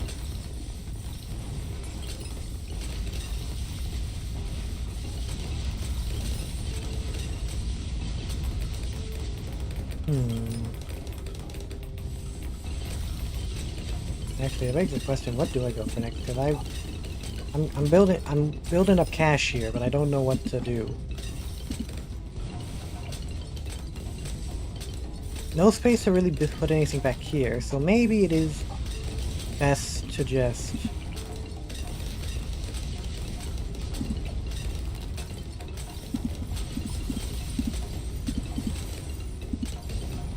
no, I did that in the wrong order. I probably could have...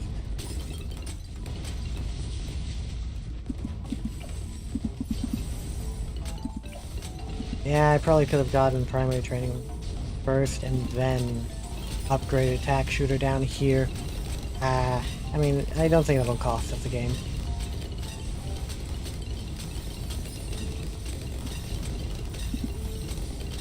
And voila! And it won't do anything against leads, but actually do it. Oh, I thought, yes, we can. Yep, it's too presumptuous.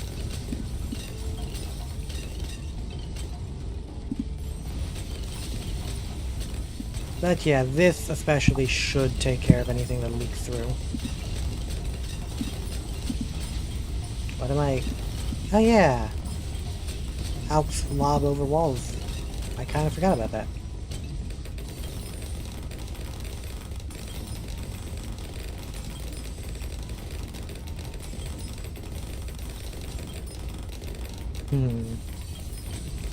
Are we going to...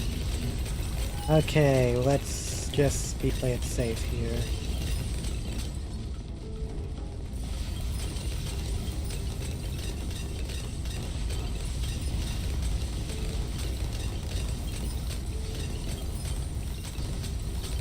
Should I go for top pass just to have it? Nah, top pass. Everyone says top pass sucks. I mean, I like top pass. I think it's cool. I think its damage over time is, but I think statistically it does less damage than bottom pass. Still raises the question, what do I go for next? Primary expertise? I mean, it would get a ballista, but primary expertise just for that. Because it's not going to be able to reach down here, is the thing.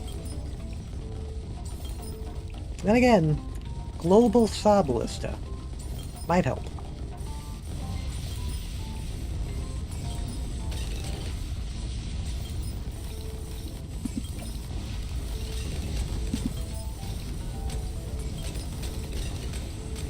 Yeah, let's do you.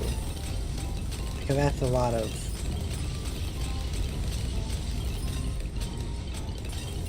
Yeah, I think Eten would have been the better hero to go with on that other map. Oh! Should have used the panic button. Should have used the panic button. Nah, we're already so close. I think... Do you sooner. Oh. And then you. Ha. Yeah, we can finish this up right now.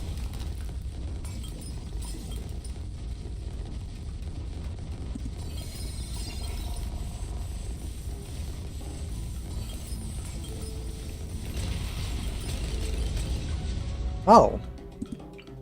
Or maybe we can't beat out the Moab. Or maybe... Let's wait to use this power.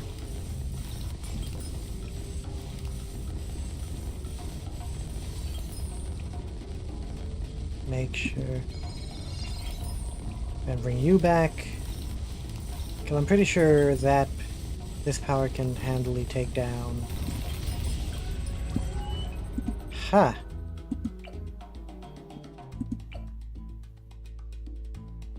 Maybe. Maybe that would be the play.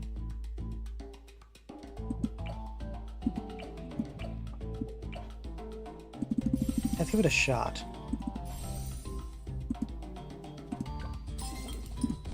I think by the time, if we use it early, by the time we get it back, that should be able to use you sooner, because I'm pretty sure this thing will be in Eten's range just barely at all points. Yep. And then by the time it loops back around, we will not have enough. Okay, so I can't use this any sooner. You were a useless investment. Maybe the ballista will help. Use you sooner. You kind of have to be used at the last minute.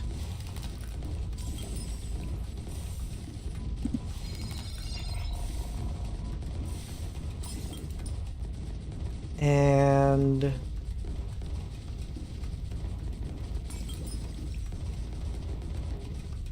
then we need to wait for you to be used exactly when the what's it called?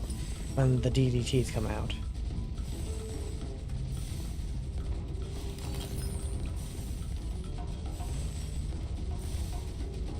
Because now that triggers use you, and then use you here.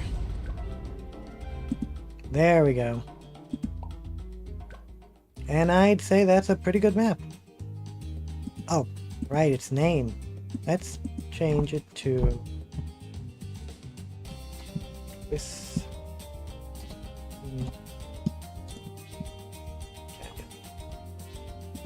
Inspired by Dankam Trance, which was the person in the first, which was the username of the creator of the one of the maps we played in the first stream. Cancel. Clear map share, that's the one I wanted to do. And that is this map up for grabs, or up and out, and whatever. We'll get back to Stonebridge next stream. Next stream I do this, I'll do Stonebridge BMC again.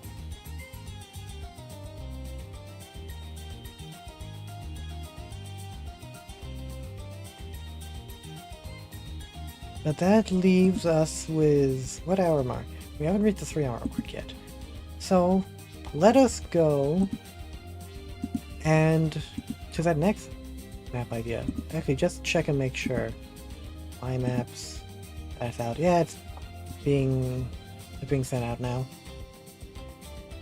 By the way, here are my other maps in case anyone would ever be interested in playing them. We got Sea Road. We got Roadwork Ahead. Channel Spiral, one of my earlier maps. And Merging Mire, my first ever map. That's not the one I wanted. Too far back. Now let's go back into Create. And start Clear Map. Oh, there's a time limit on share. Huh. I guess it's to stop people just spamming out new maps. But there is... I could have sworn there was a purple map. The question becomes...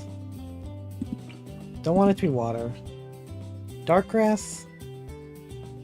Yeah, dark grass. And this map will be based around... Sorry, I'm shifting in my seat a bit. This map will be based around... what path should we go with? Invisible? No, not invisible path. Not green path. This path. Start from one corner. That's not the right corner I want. Start from... Why is it... Start from here, let's say. Place this over here. And then... Not you. I want the path to kind of go like this. Let's try and... It's angled right. And then we have it curve around like so.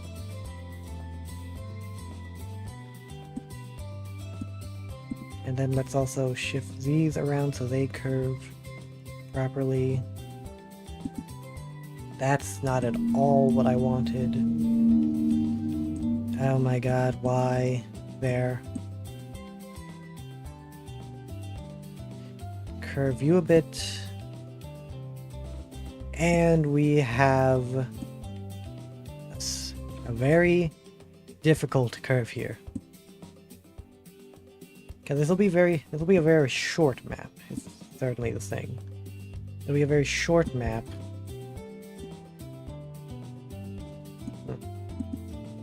Nope. With not a lot of points where there are overlaps. However, we have the good old tried and true way to make a map slightly easier. And that is adding a river, or water. Particularly... right, actually.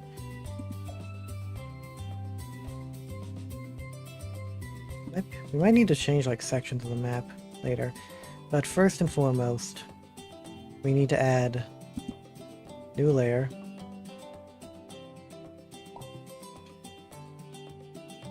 We'll change it. We'll change how it looks later, but right now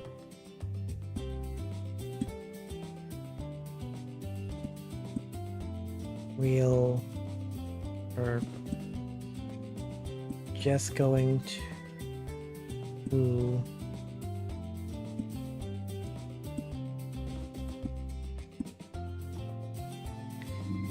do this. Make sure it curves properly.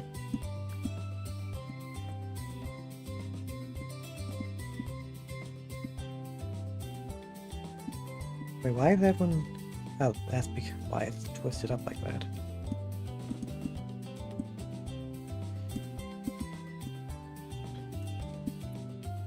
Have this curve a bit more, move you in more. All bits of slight, minute editing. All to make this singular river. Then I think we can place you around here. Yeah. Then you get placed here. Or lower. We need to stretch you out so it curves. This is a more obvious curve.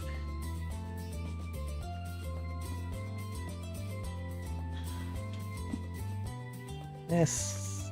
Need to make sure that these are placed slightly parallel to each other. And then we cap off by placing these down here.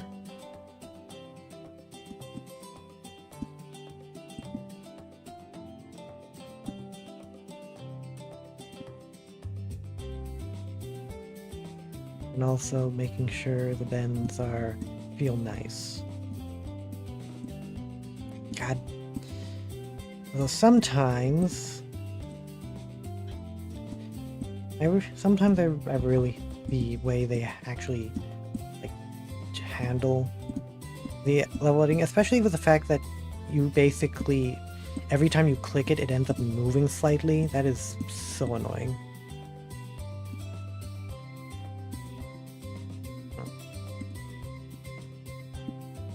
But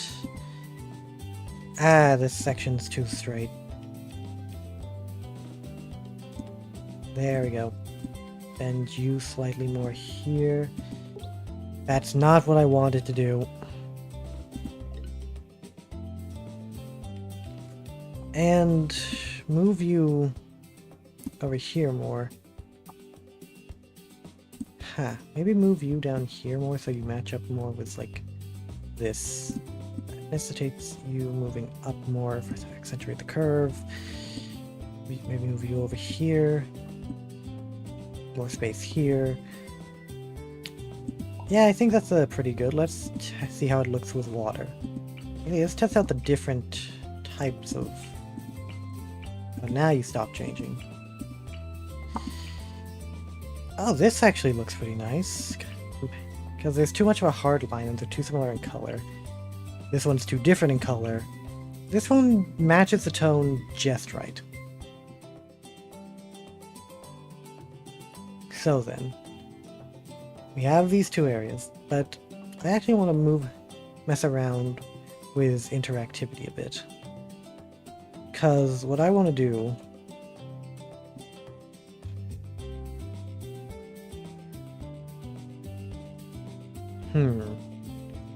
how do I interactable areas? These ones should appear and disappear correctly.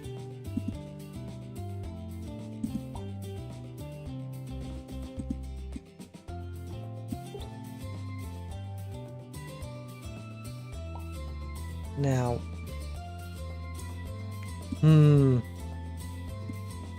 I want this to sort of be set up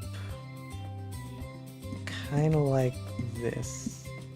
Kind of like how we had this before. Make sure it curves correctly.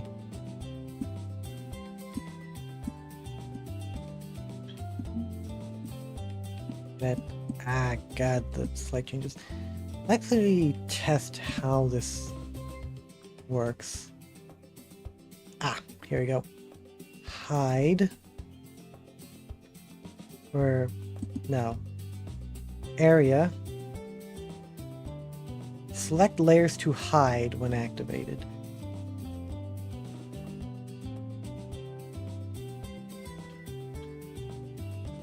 Now we're probably going to want a new area. Like an overlap. Let's do 800. 800 seems like a good point. On trigger, select props to show. And then we're probably going to need a new area. Confirm. Let's see. Let's just test how this works out. Oh. Yeah, it's going to need to be... crap. What would actually work here? No, that's not it. Layer, interactable, hide.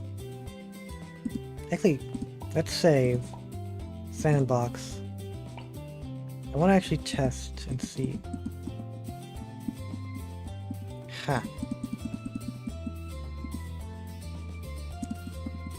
Crap, how do I actually interact with it?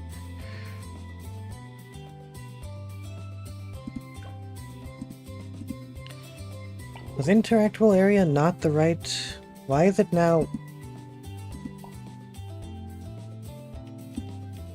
No, you go above. Area, you're supposed to go...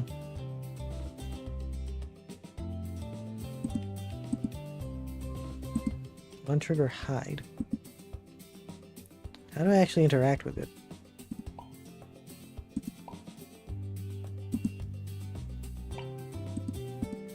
And why does it constantly change?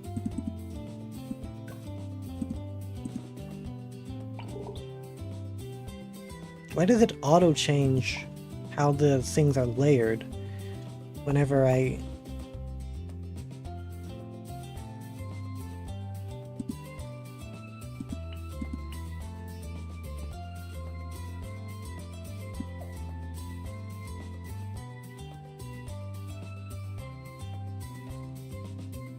Where's the interaction point?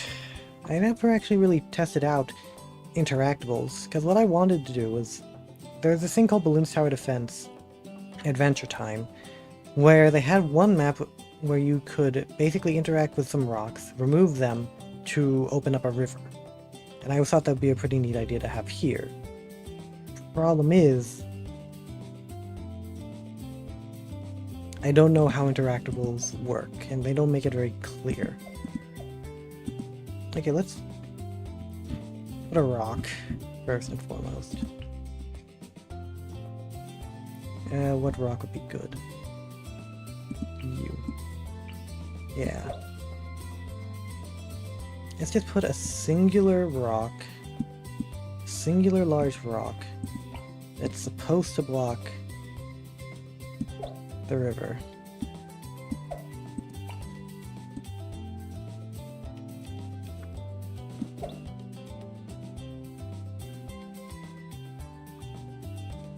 Yeah, let's go with a different rock. How big can I make you? Not big enough. What you? Yeah, you're big enough.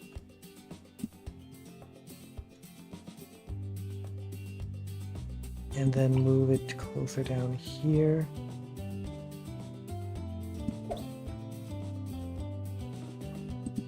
That's that. Yeah.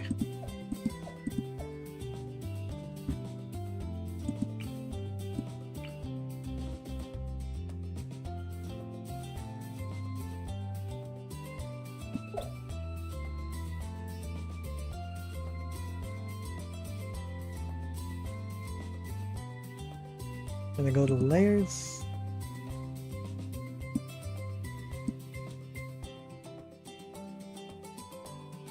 And then next, and then save, and then sandbox. Maybe that'll help. Yeah, still nothing I can really click.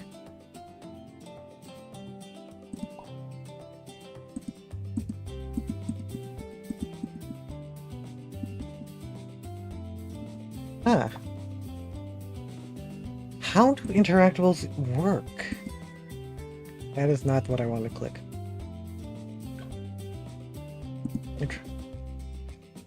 Go back to edit. I might have to like delay designing this map until I have like a better understanding of how action props and interactable layers can be interacted with, because it doesn't seem to be just a simple, like, they implement it off the bat. There's like no way to actually click on them. It's a weird thing. Okay, we go back to layers. Go back to action props. Where did my action prop go is the question. Because it disappeared.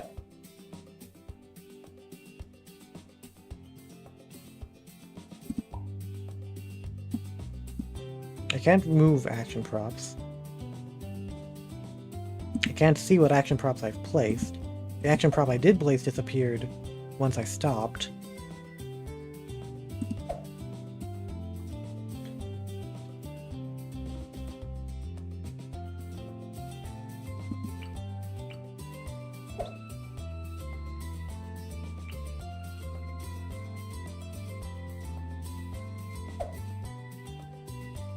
Ambience.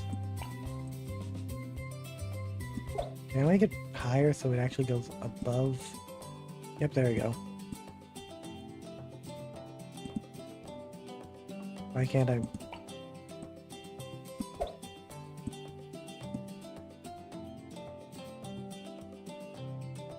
Huh. And I need to move it lower.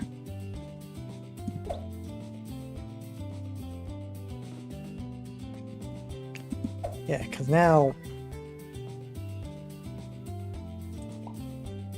action props on trigger, interactable areas.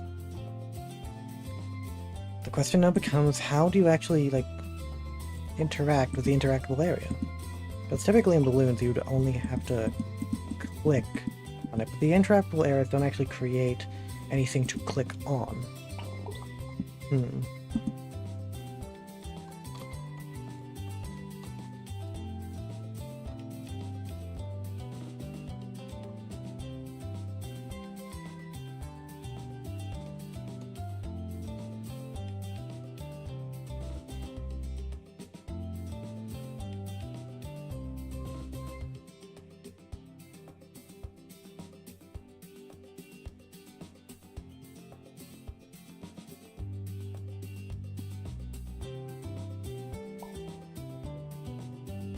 With the interactable area.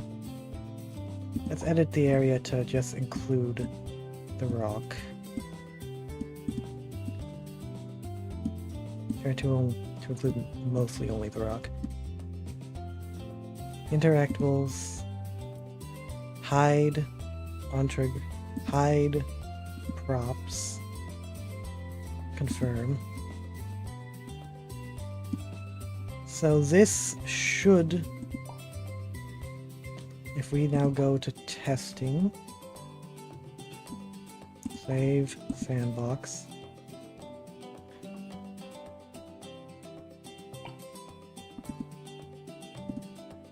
and well, that's one part down. But now we need to figure out how to hide this. Or not hide, but actually, yeah, we do need to figure out how to hide this portion. Interactable, layer, interactable, hide prop, but then we also at the same time need to show, or we need to create a new layer that hides, that goes over this layer and hides it. So what would be the best way to show a like dried area. Huh. No, let's try experimenting around with other looks. Nah, that's more road-based. That doesn't really fit. Ah, this works. Okay, let's set you back to water. And then in the interactable area, add a new layer. Just kind of place it around where the interactable area is, just so I can test. Hit done. Set that layer to look like that. Set the interactable area to be a... No, that's not it. Interactable area. Should... where's the settings? Hi... Can I... No? I literally interacted with it before. How did I do that? I am...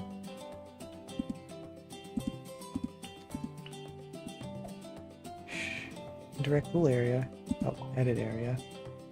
Interactable. Hide. That. Confirm. Done.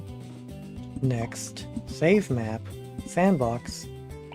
And now let's see. Yes, it does. That's one part down at the very least. That's not what I want to click. So now we can go into the layer, select, edit, to have this cover up our riverbed here.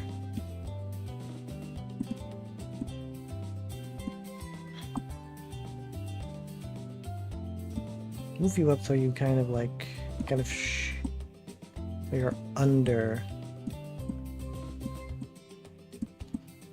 the rock here.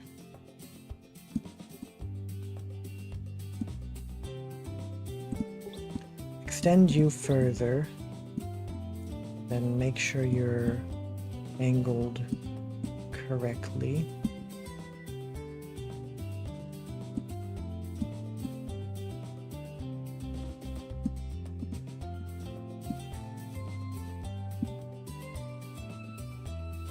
Round it out a bit more.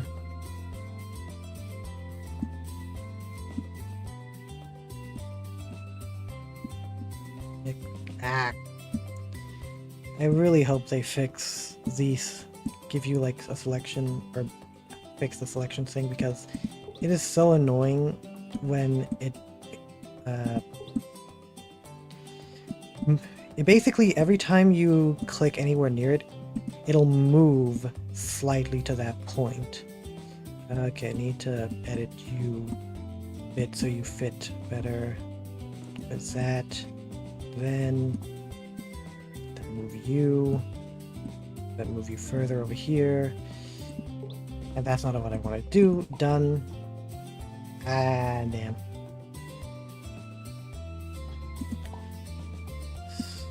Slightly edit you so that you follow more of a curve. Done? Yeah, and now we test again.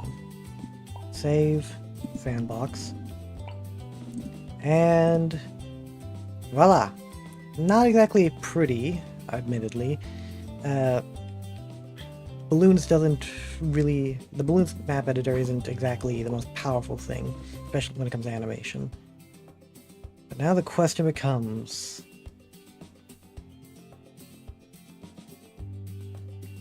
how the heck... what do I place here?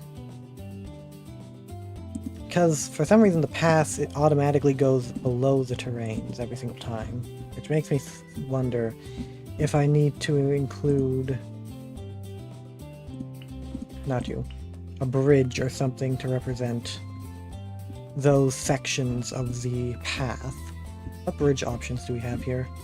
There's logs, but nah.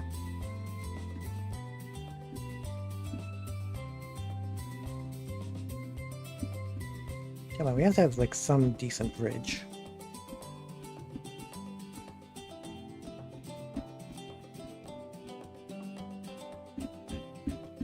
Huh. Oh, there's these. These work fairly well, for my purposes. Increase the size and rotation slightly and increase the size. And then probably move you down a bit. I'm definitely gonna have to see how well the balloons actually match up here. Nope, I loved it. Rotate. Move. And we've got it pretty good. Unless, no, the bridge should... Ah, that is annoying. The bridge isn't enough. Damn. Do we have a better bridge? Now we might need to go with those basic rickety platforms. I wish they had a extra sidebar. That would be another thing that would be great. A sidebar, a scroll, instead of having to just keep hitting your mouse wheel. There we go. This should be rotate. This should work honestly a lot better representatively. Rotate slightly. Yeah, that looks good. And duplicate you just, and then rotate, move. Ah, damn, the rock is slightly in the way. Meaning we'll have to move the rock.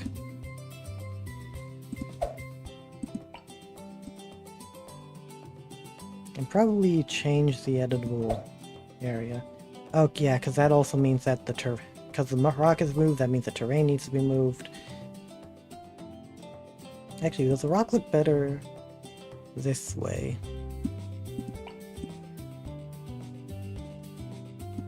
I think I was already at max size.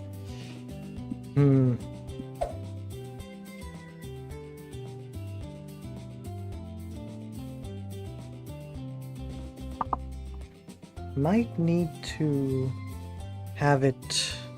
Might be better to have it be multiple rocks instead of just the one. Definitely liven up the visuals. Turn you around. Move you down to the bottom here. And then add in the second rock. Which one would be good? Increase the size. That's not the right one. Increase the size. Rotation. And move you. So probably want to have you here. And then have a secondary smaller rock to fill up that space.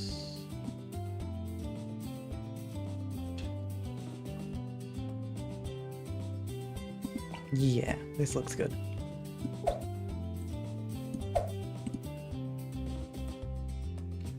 And then this layer needs to be edited so that it matches up with the new placement.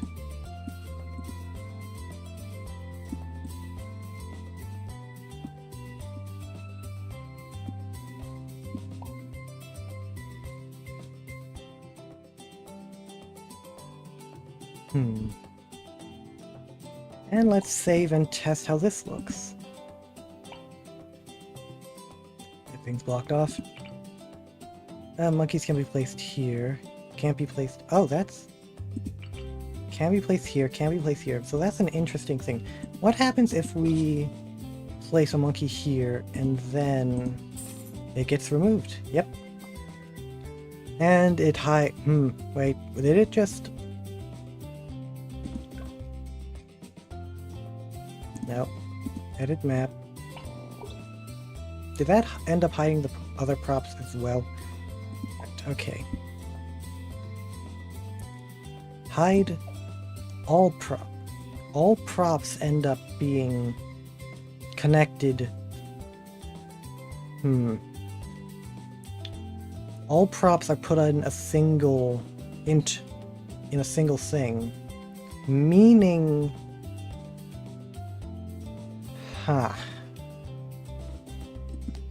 the more you use this, the dumber it gets. So let's try, what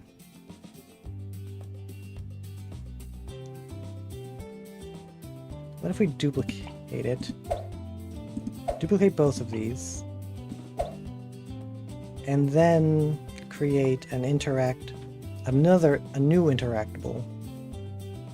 Or no, that's not gonna work. Ah, damn.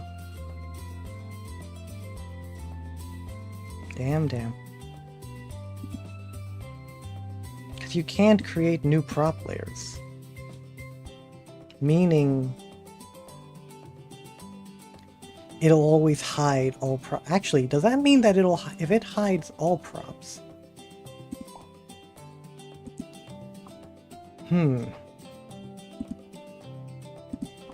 Sometimes it seems that the map editor really works against itself.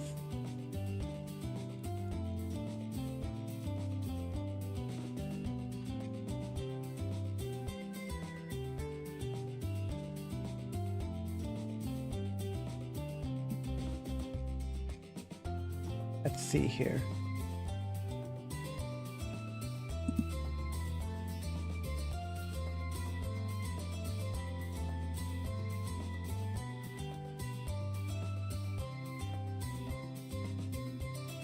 How do I make a new prop layer is the question. Add layer, prop group 2. So how do I move you to a new layer? Or do I just need to recreate it?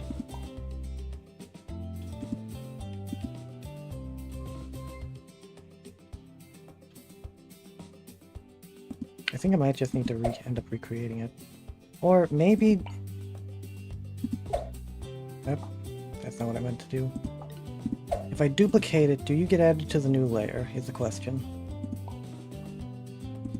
No, you don't. You remain on the old layer. Meaning I have to just delete both of you. Make sure I am got the new layer selected. Go to... all. And then select you again.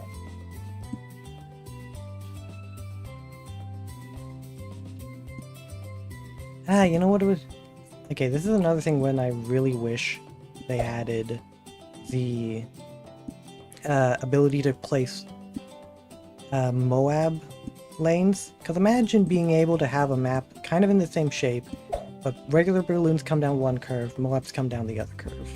That'd be so cool. Yeah, let's move you slightly up. And that no way we want to instead duplicate you, rotate you to be like that. Move you down a bit.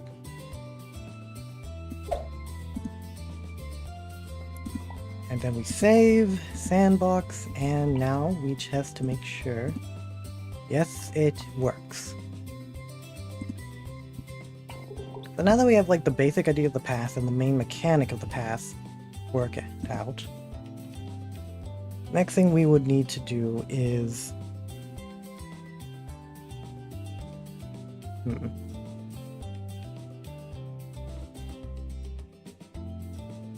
actually, I mean, yeah, technically this would put it further at the pass, but would you even really need to do that for a balloon? Like, would it actually be better if the river itself was completely blocked off? Actually, it probably would be. That probably is the better choice of the two. Because, like...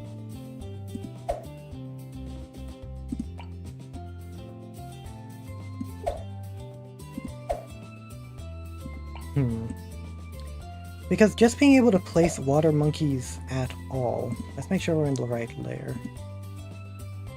Go back to rocks, add in the fourth one. Just to cover up that little bit here. And then move the interactable layer as well. Edit area. Okay, I have to move it like this.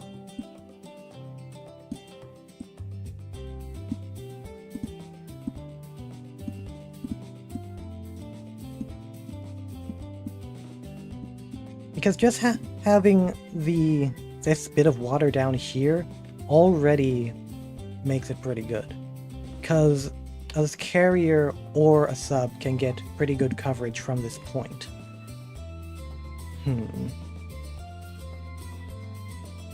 So we're done now, and then we select your edit area, move you down here so you're more in line with the actual agonal. We need to have you curve a bit more so you follow the riverbank better.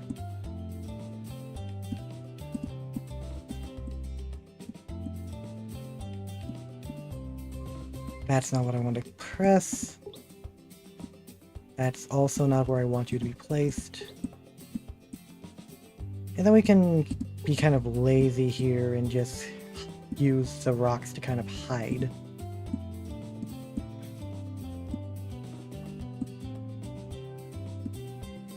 Done. Edit area. The curve. Oh god, the curve.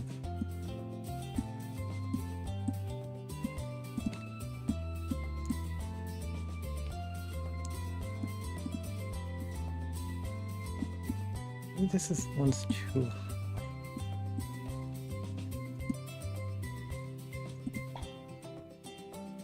There.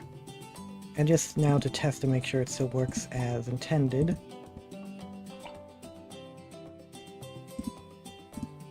Yep. Why do I keep clicking that? Now, the question... Now that we have the path and the gimmick laid out, now we need to fill up the empty space. Now, props, good, we're in the right prop layer so they don't get hidden.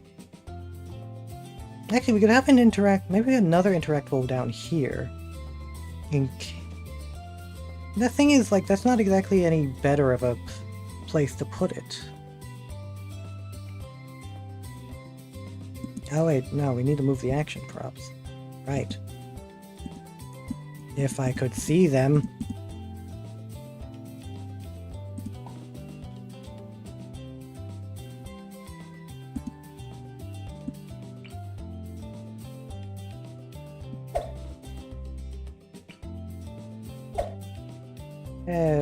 Let's try putting two of you down here with a miner. And then then if we go over to layers, interactable, edit area, interactable, on trigger, action props, confirm. Done. Next, save, sandbox. Does it work? Oh, that is... Okay. So how do I actually locate the interactive props I've placed? Because they're kind of invisible to me.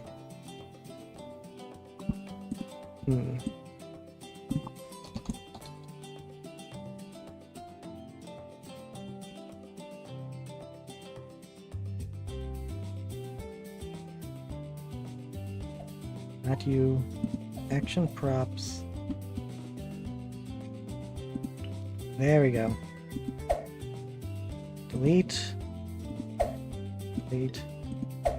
Delete. Now the question becomes, why do they trigger at different points?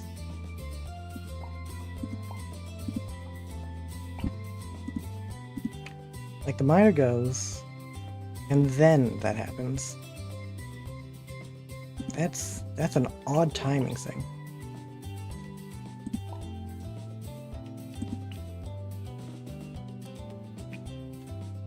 That is an odd timing thing.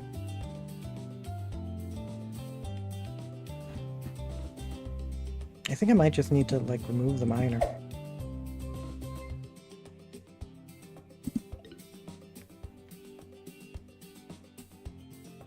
Because that just makes no sense.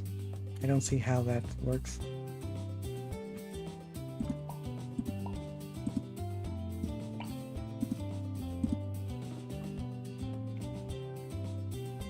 Is it based on placement? Maybe. That might actually be it. Maybe it's based on, like, when you place it. They're sort of ordered that way. Action props. Reveal. And then delete. Delete. So let's put you. Maybe if we put you down first. And then you. Save. Sandbox.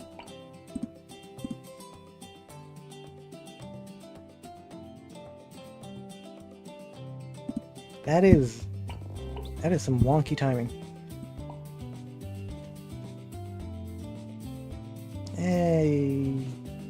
I guess it's not that much of an issue. Point is, the actual gimmick works. And now we have to move on to filling out this area with props. So how difficult would we actually want to make this? Because line of sight can very much determine difficulty. I know there's more trees, so why are you only showing me these? If we were to place trees along here, that automatically blocks off a portion of line of sight. But it doesn't block off too much, to be fair. I guess the question also becomes, do we even want to make this a hard map necessarily?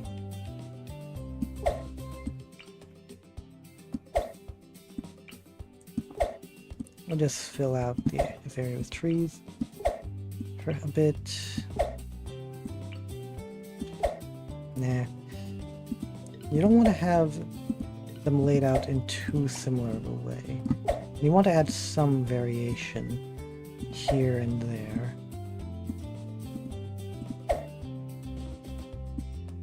No. Fuck you. Mostly just to make sure you liven up how it looks. Because nature isn't symmetrical. Or at least nature doesn't often have a lot of symmetry or patterning to it. I mean, sure, you see patterning on animals and symmetry, but I mean like natural formations. There. And let's move you higher up. That leaves some blockage over here. Also gonna probably want to add... but we need something that can match the coloring. That is massive. I know there's more trees. I know there are. I know there's these bushes. We need... The thing is now we need... Because of what we chose, we need darker coloring. Grass is a good way to help accentuate various the track itself by placing bits of grass along the edge here.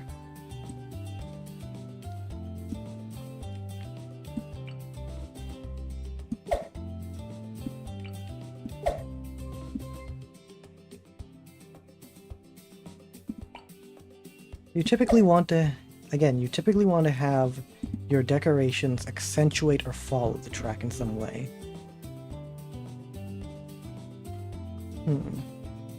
Maybe a log?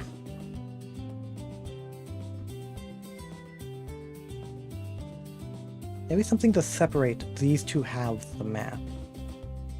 That would definitely make it more difficult, but what? It needs to be something with dark blocking.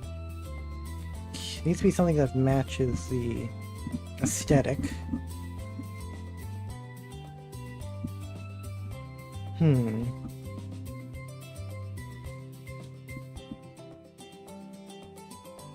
I mean, these logs do work. Question is, how big are they? And would they be enough? No.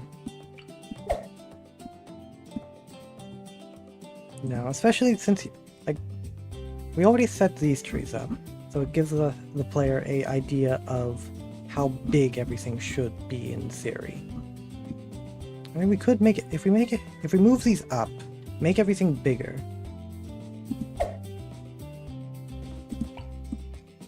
Actually, let's actually, okay, let's delete these. And actually, no, not move. And let's try scaling things up, visually.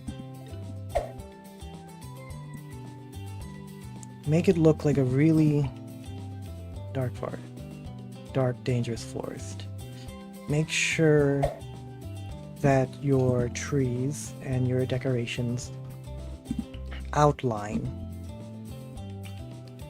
everything. You don't want them covering the map too much.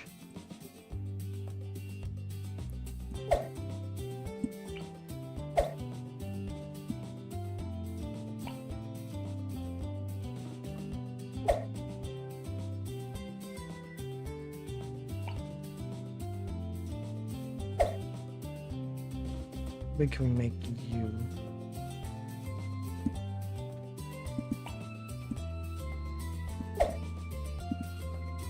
These trees, having these trees on the sides as a way to sort of fill out the level as well as further block placement or limit placement. Make sure this one is as big as I can. Let's make this one a bit smaller.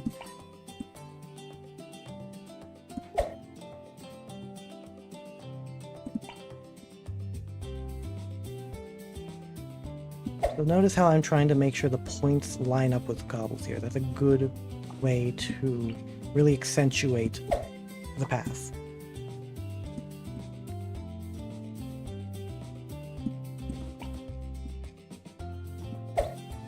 Rotate it slightly.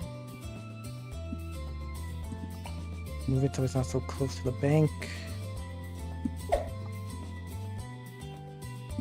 And one last tree down here.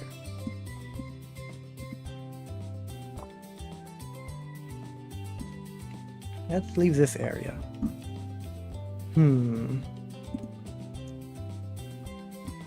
What if we go to swamp? Plain, forest, snow, desert, ocean, swamp. What do we have here at swamp? Purple trees, larger logs, and some platforms. How big are these exactly?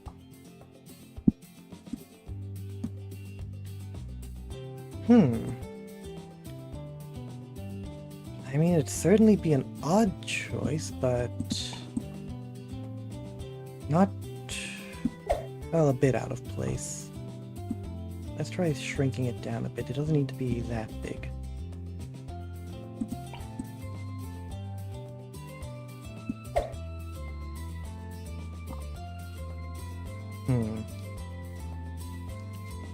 Yeah, that still leaves this area, meaning we'd probably want to go to rocks. And include some of them just so they can kind of fit in.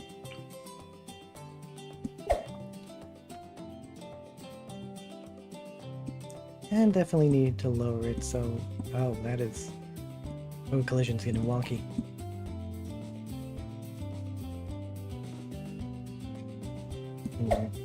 That one might not be the better answer.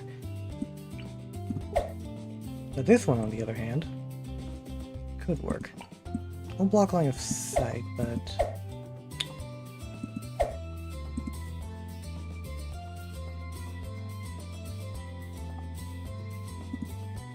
What else can we look for?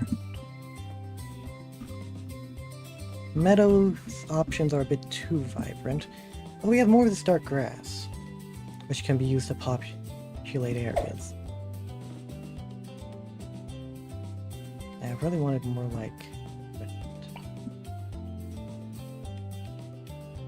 And then... No, not that. Not that.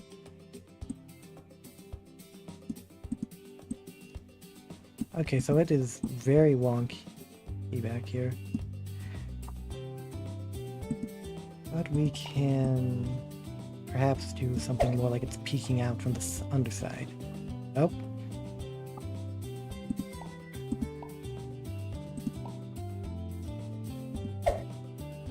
And rotate. There. And do the same over here.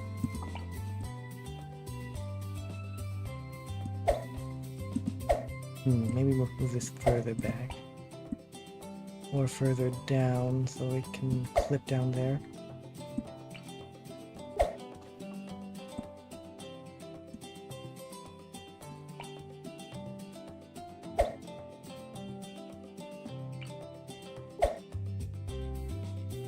All in the tiny details, really.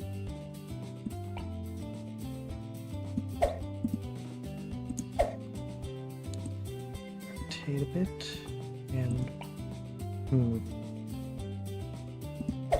Ah, damn it.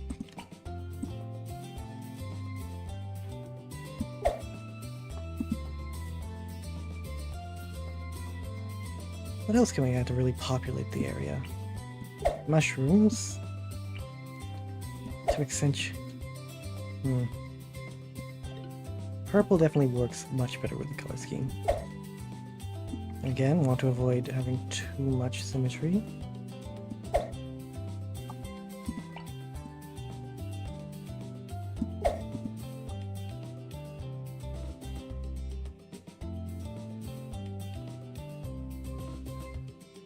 That still leaves a lot of this empty space.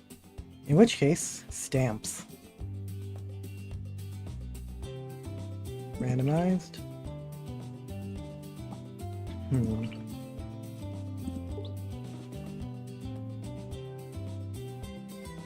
we have it? Actually, do we have better grass options?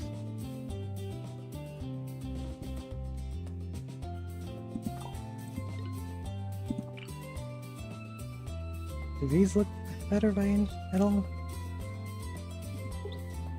Kind of. Definitely fits more.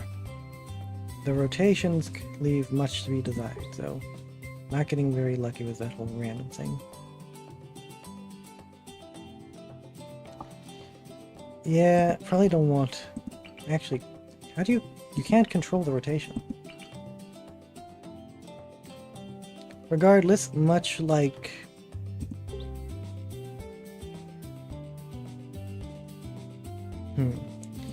Much like with your props, you want your stamps to follow along with the general curve and style of the rest of your map. Damn.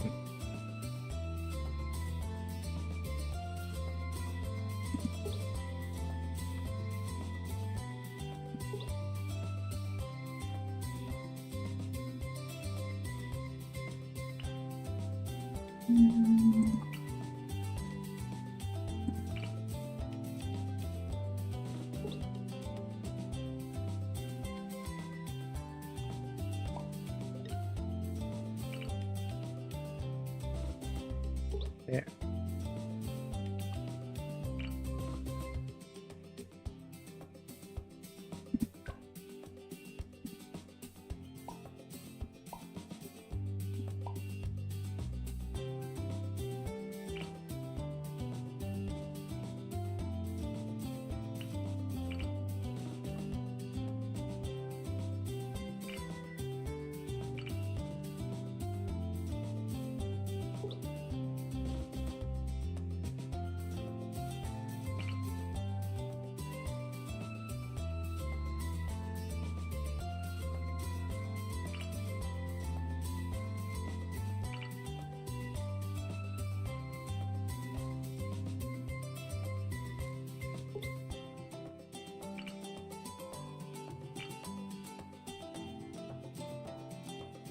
Hmm.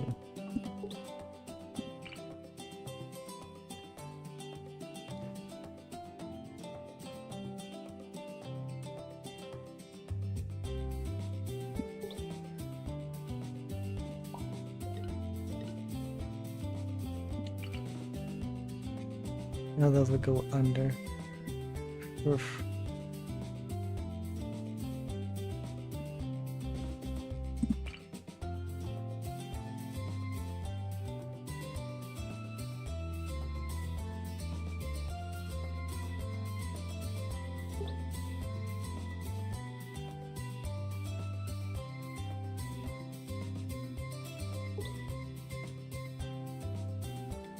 Nah, that doesn't work.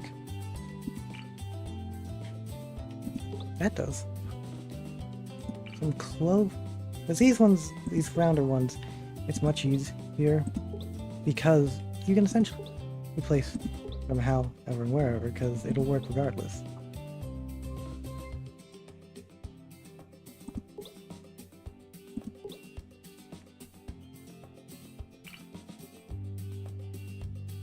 And it adds, and these clovers in particular add in like a nice shade of green to differentiate from the rest of the map. What else do we have here? You don't want it to have too many varying colors.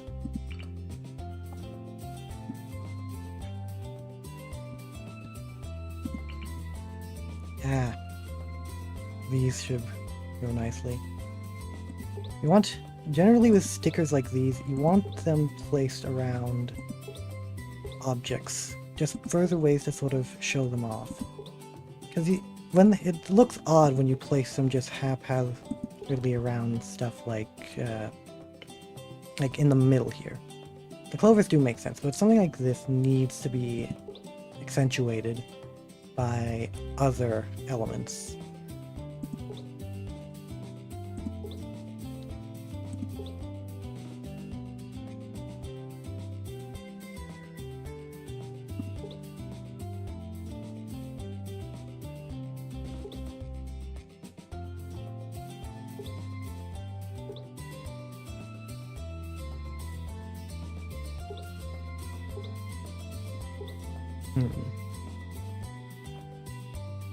Yeah, the map is definitely coming together, but we still have these large areas.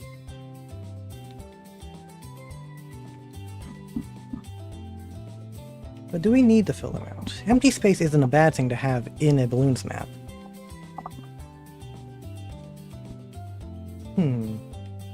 Let's just do one last once-over of the props to see if there's anything we would like to add. Benches don't really make sense.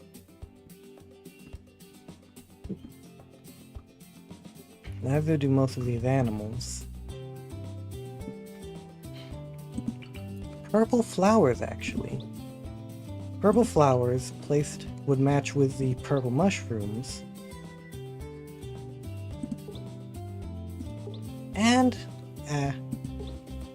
And help add more floral variety.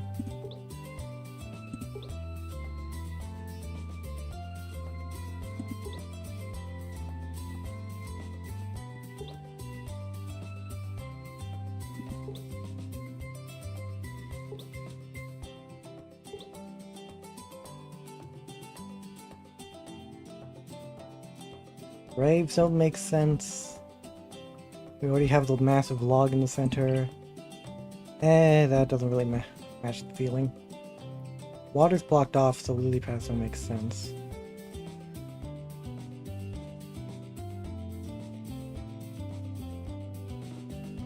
Most of these will match. Pumpkins, maybe. Nah, not feeling pumpkins. These are actually a much darker. These are much darker, much larger. But would they make sense? Do they fit here?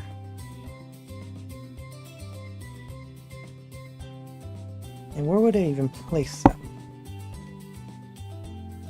There's definitely a lot of empty space down here that could be filled. In fact, maybe if we just... That's not what I meant to do. Delete, and then resize you. Because I can see these things being down here to help fill out that space.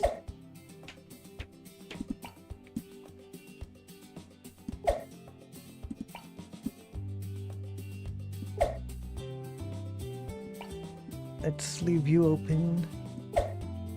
Duplicate a bit here, make you smaller to add some size variety. And then that is slightly bigger.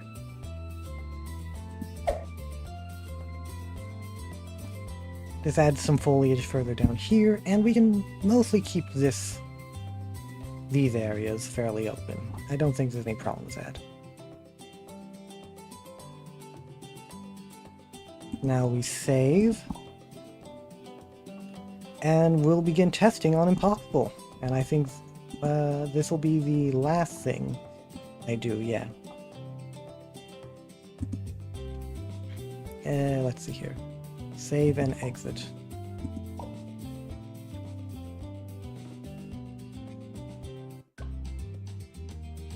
Let's go to hard and impossible.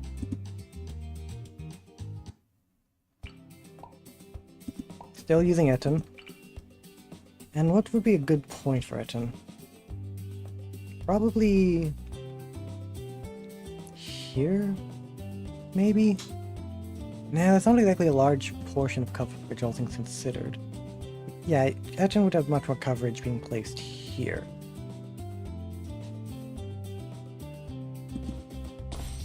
And we can pair it up with a glue gunner as well.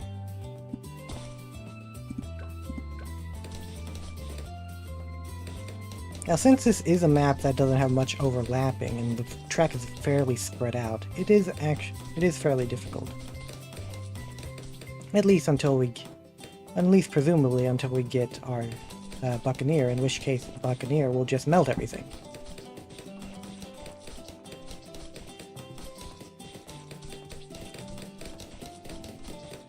Still, we should probably place a sniper monkey here.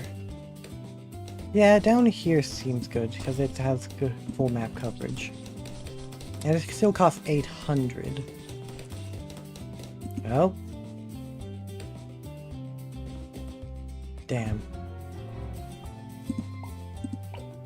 Should have got the sniper monkey here. Would have probably buffed up the sniper monkey earlier.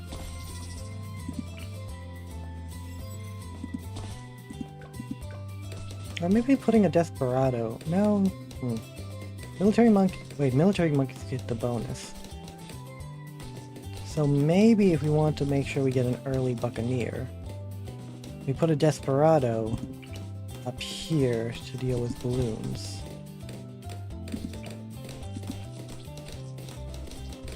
The thing is, will a Desperado be enough of a difference maker?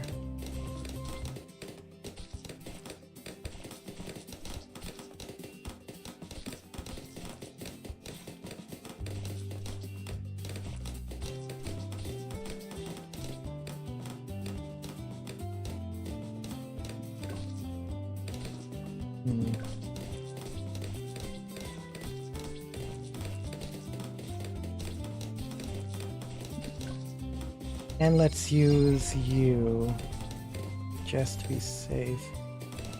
We can move you, and that works, yep. And now we just need to hope we actually are able to make it to Buccaneer before we lose.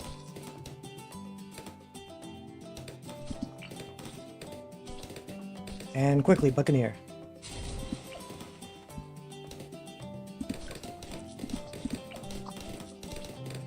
Well, with a wide space like this, Grape Shot will probably be the better option to go with first. Again, faster shooting it will be given sooner. Faster shooting than Grape Shot.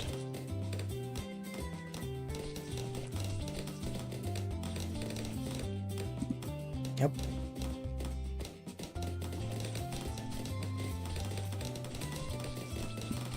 Oh, like, shoot. Ah. Okay, since we're doing this mostly as testing, My... Okay, let's use you sooner. And to secure our place in the early rounds.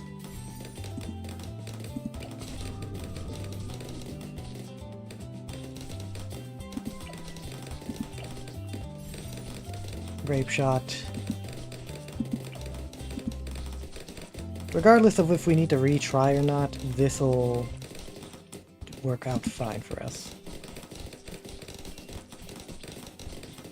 Etten will still get camo by the time we have to deal with camo. Or Etten has camo now. And now we can deal with leads easy.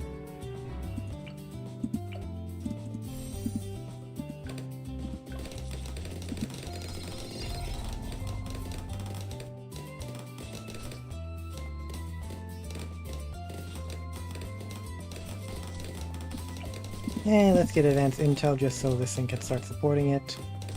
And what would be better by this point? I mean, we already have the destroyer here to take care of leads, so maybe twin guns and air bursts in order to deal with...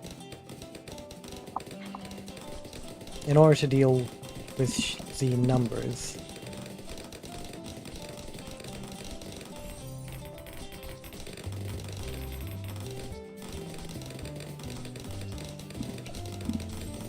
Yeah.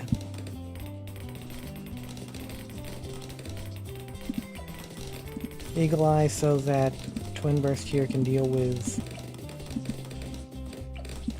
camo.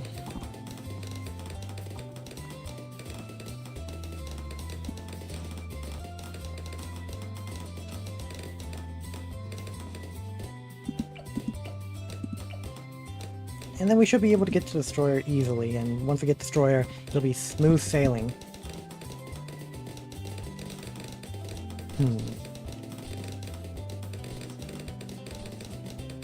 But overall, visually, I like how the map turned out.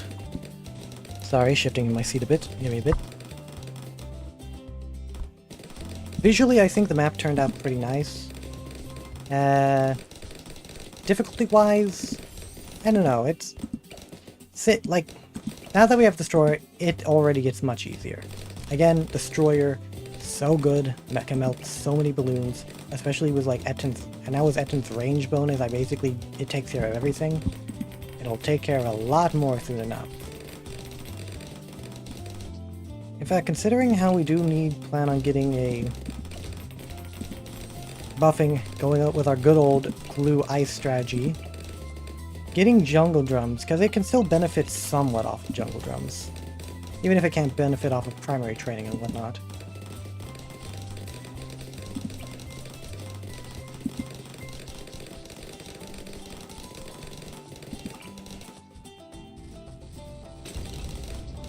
Then we can add in, to make doubly sure, that is a long range, doubly sure we're dealing with it. And yeah, this is a good strategy that I was obsessed with for a bit, which is aircraft carrier plus abyss dweller or mermonkey top half piercing, because that piercing gets carried over to all the aircraft mini things.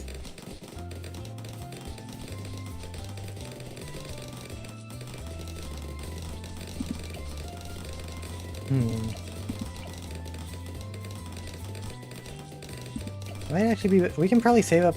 yeah, we can definitely reach aircraft carrier by this point.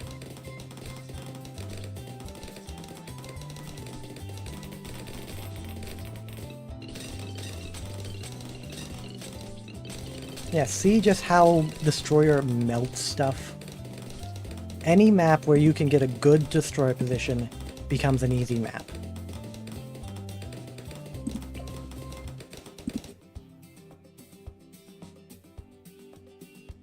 And that's aircraft carrier. Abyssal Warrior will be next, and we'll basically be in the home free from that point.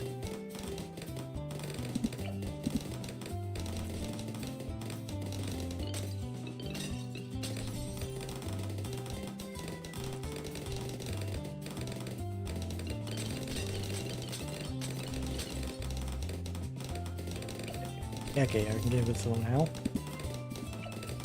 And then we can start working towards getting our good old ice monkey strategy, whatever, up and running. Was these two holding down the fort pretty well? I think we can save up for primary. Yep. Which allows us to get these two.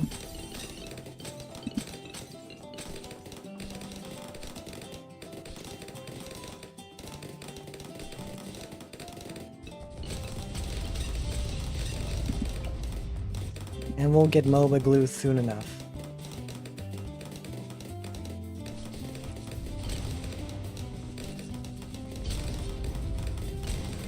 I honestly don't think I... Well, the Desperado did kind of help in the early game. Relentless glue to top it off.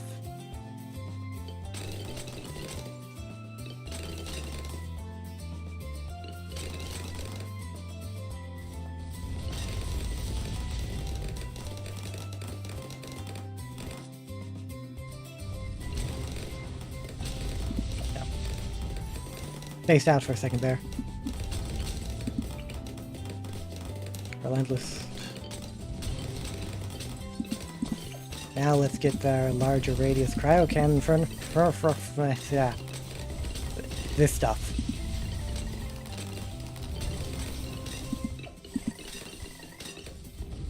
You know, I could have probably gone for monkey business. Damn. You know, I rarely use monkey business, so I almost never end up getting it.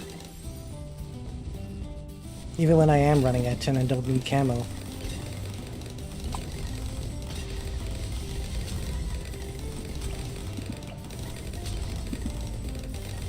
The better option. I think Icicle Impale is still the better option to save up for by this point.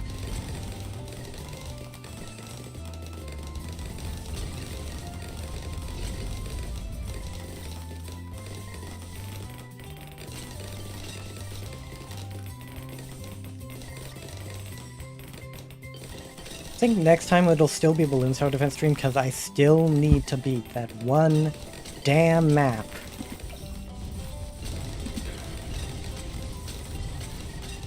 And I think Eten will be the key to it.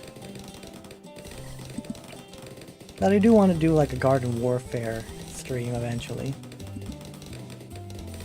And I'm probably going to need to brush up on my shooter skills in that game. Well, what little shooter skills I have.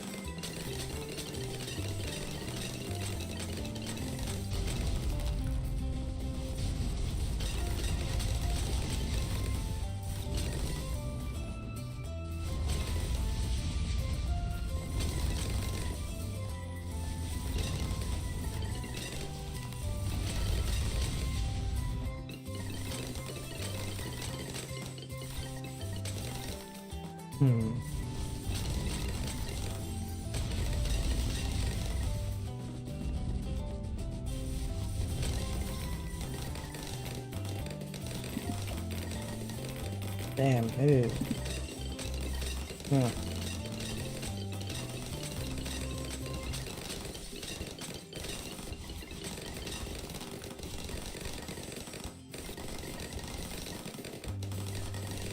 I don't want to sound like a broken record with a lot of these Bloons Tower Defense maps, because there's only so many times you can point out like the same aspects of a level, you know?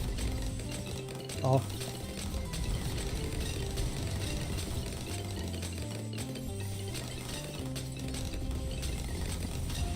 Like, you probably make a drinking game out of the number of times I say, sea monkeys are overpowered, or something along those lines.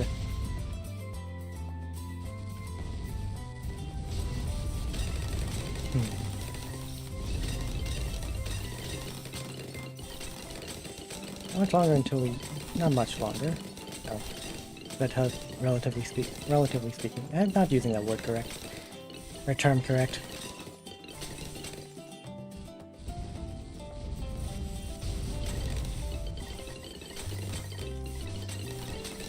Yeah, once we get this thing officialized... Ah, damn. Didn't change the music. Oh well, I have like a... there is a delay between when you can publish it, and since I already published that last map, I can always publish it tomorrow. Just tomorrow. Or the next stream or whatever.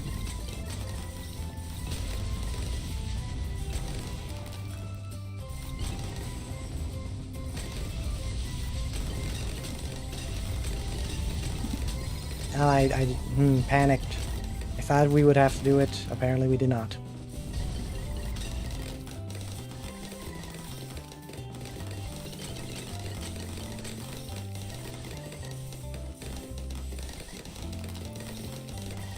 God, if I really hate myself, I might try Dead by Daylight again. As much as asymmetrical horror as a concept really intrigues me, but considering its track record of just how many failed asymmetrical competitive games there are, yeah. Can I get it? I can get it.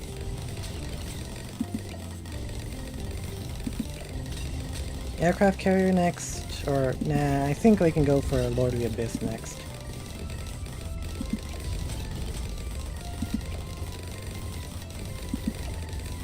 Because Lord of the Abyss will also increase the piercing of these three.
Ah, damn. I keep overestimating it. We're hitting these abilities too soon.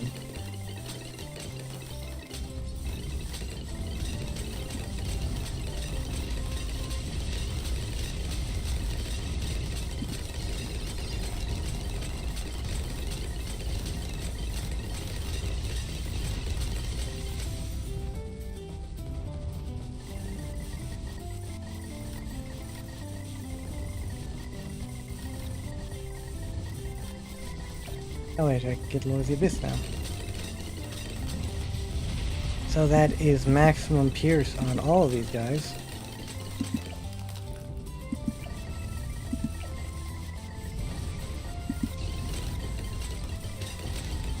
What to work towards next is the question. Yeah, why not? Enforcer, good old Enforcer.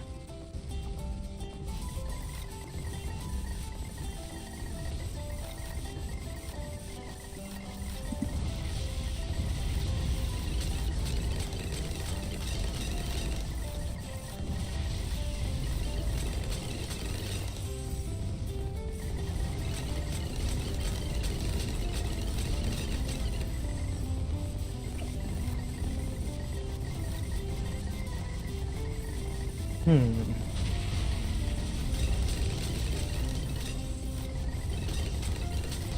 Ten more rounds and then we'll call it a stream there. Already hit the 4-hour mark. I was originally planning on just hitting the 3-hour mark, but I mean, time flies.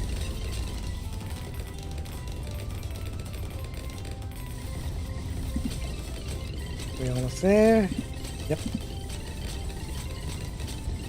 And now an alchemist. I want to make sure it's... Ah, damn. Okay. I don't want it to end up buffing the others, or giving its buff to the others. Just wanted to be buffing my Desperado here.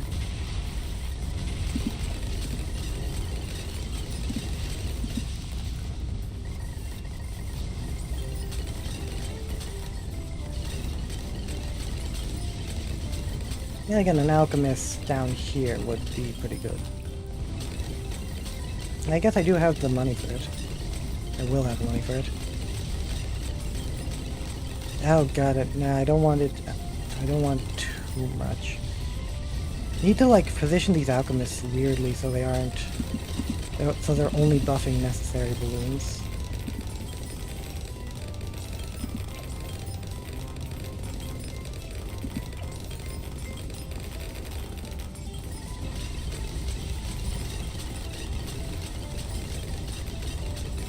Etchen's ship really is amazing. It is a powerful fucking sim.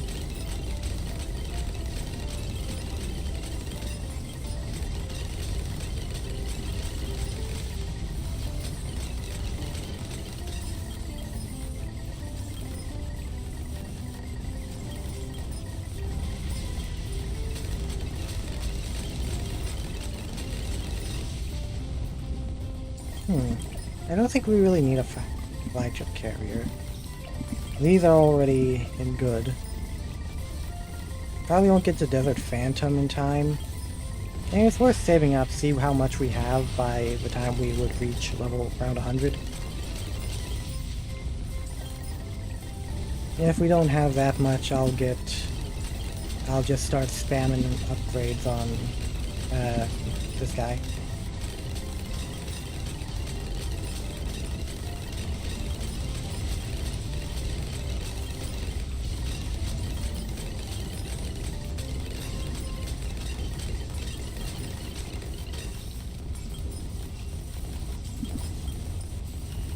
Yep, there's the bed.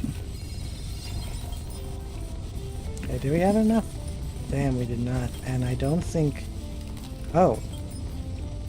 I don't think we're gonna make it. Ah. Damn. Should've...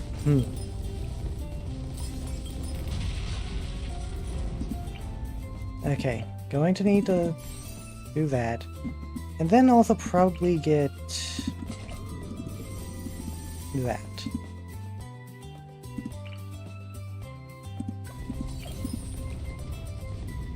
Use you sooner, and then save you for the end.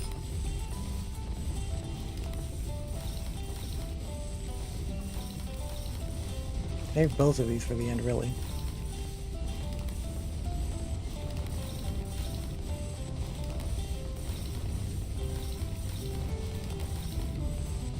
I think we can actually activate this now and then use this for the end. Because we need to make sure this thing is destroyed. The sooner it's destroyed, the better, honestly. Maybe we should... No. We should have used both these abilities at the start to try and get it down faster.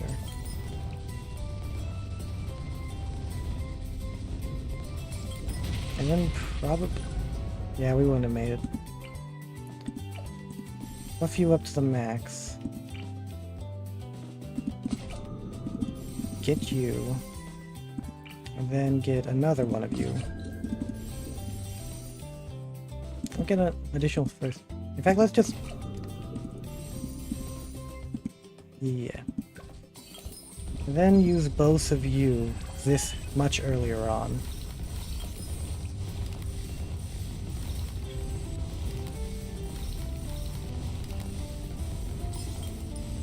Hopefully the damage we can pile on is enough.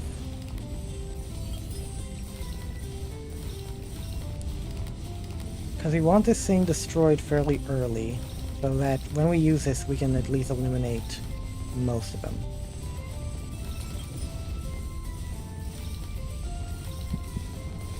Make sure we use this instantly.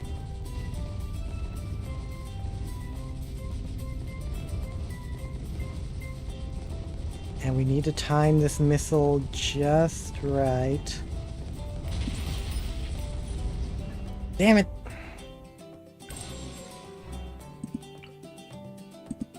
Huh. Actually, maybe, just maybe, the answer isn't in you, but in more of you.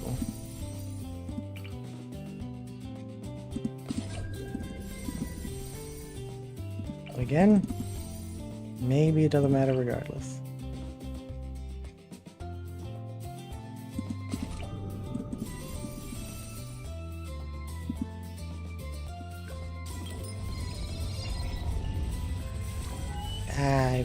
I may have used you too early.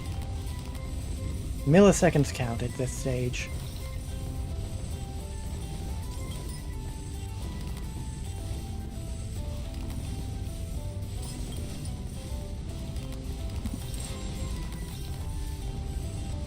Let's try... Okay, that was a much better play.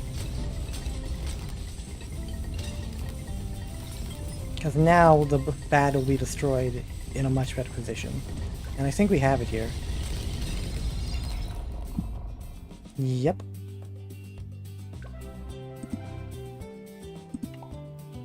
And I think with that... Oh, I can share it. Yeah, let's do it. Share. And I think with that, that'll be the stream. So, I've been Clockwork Cartoon, full-time cartoon villain and game design student, and I thank you all for watching.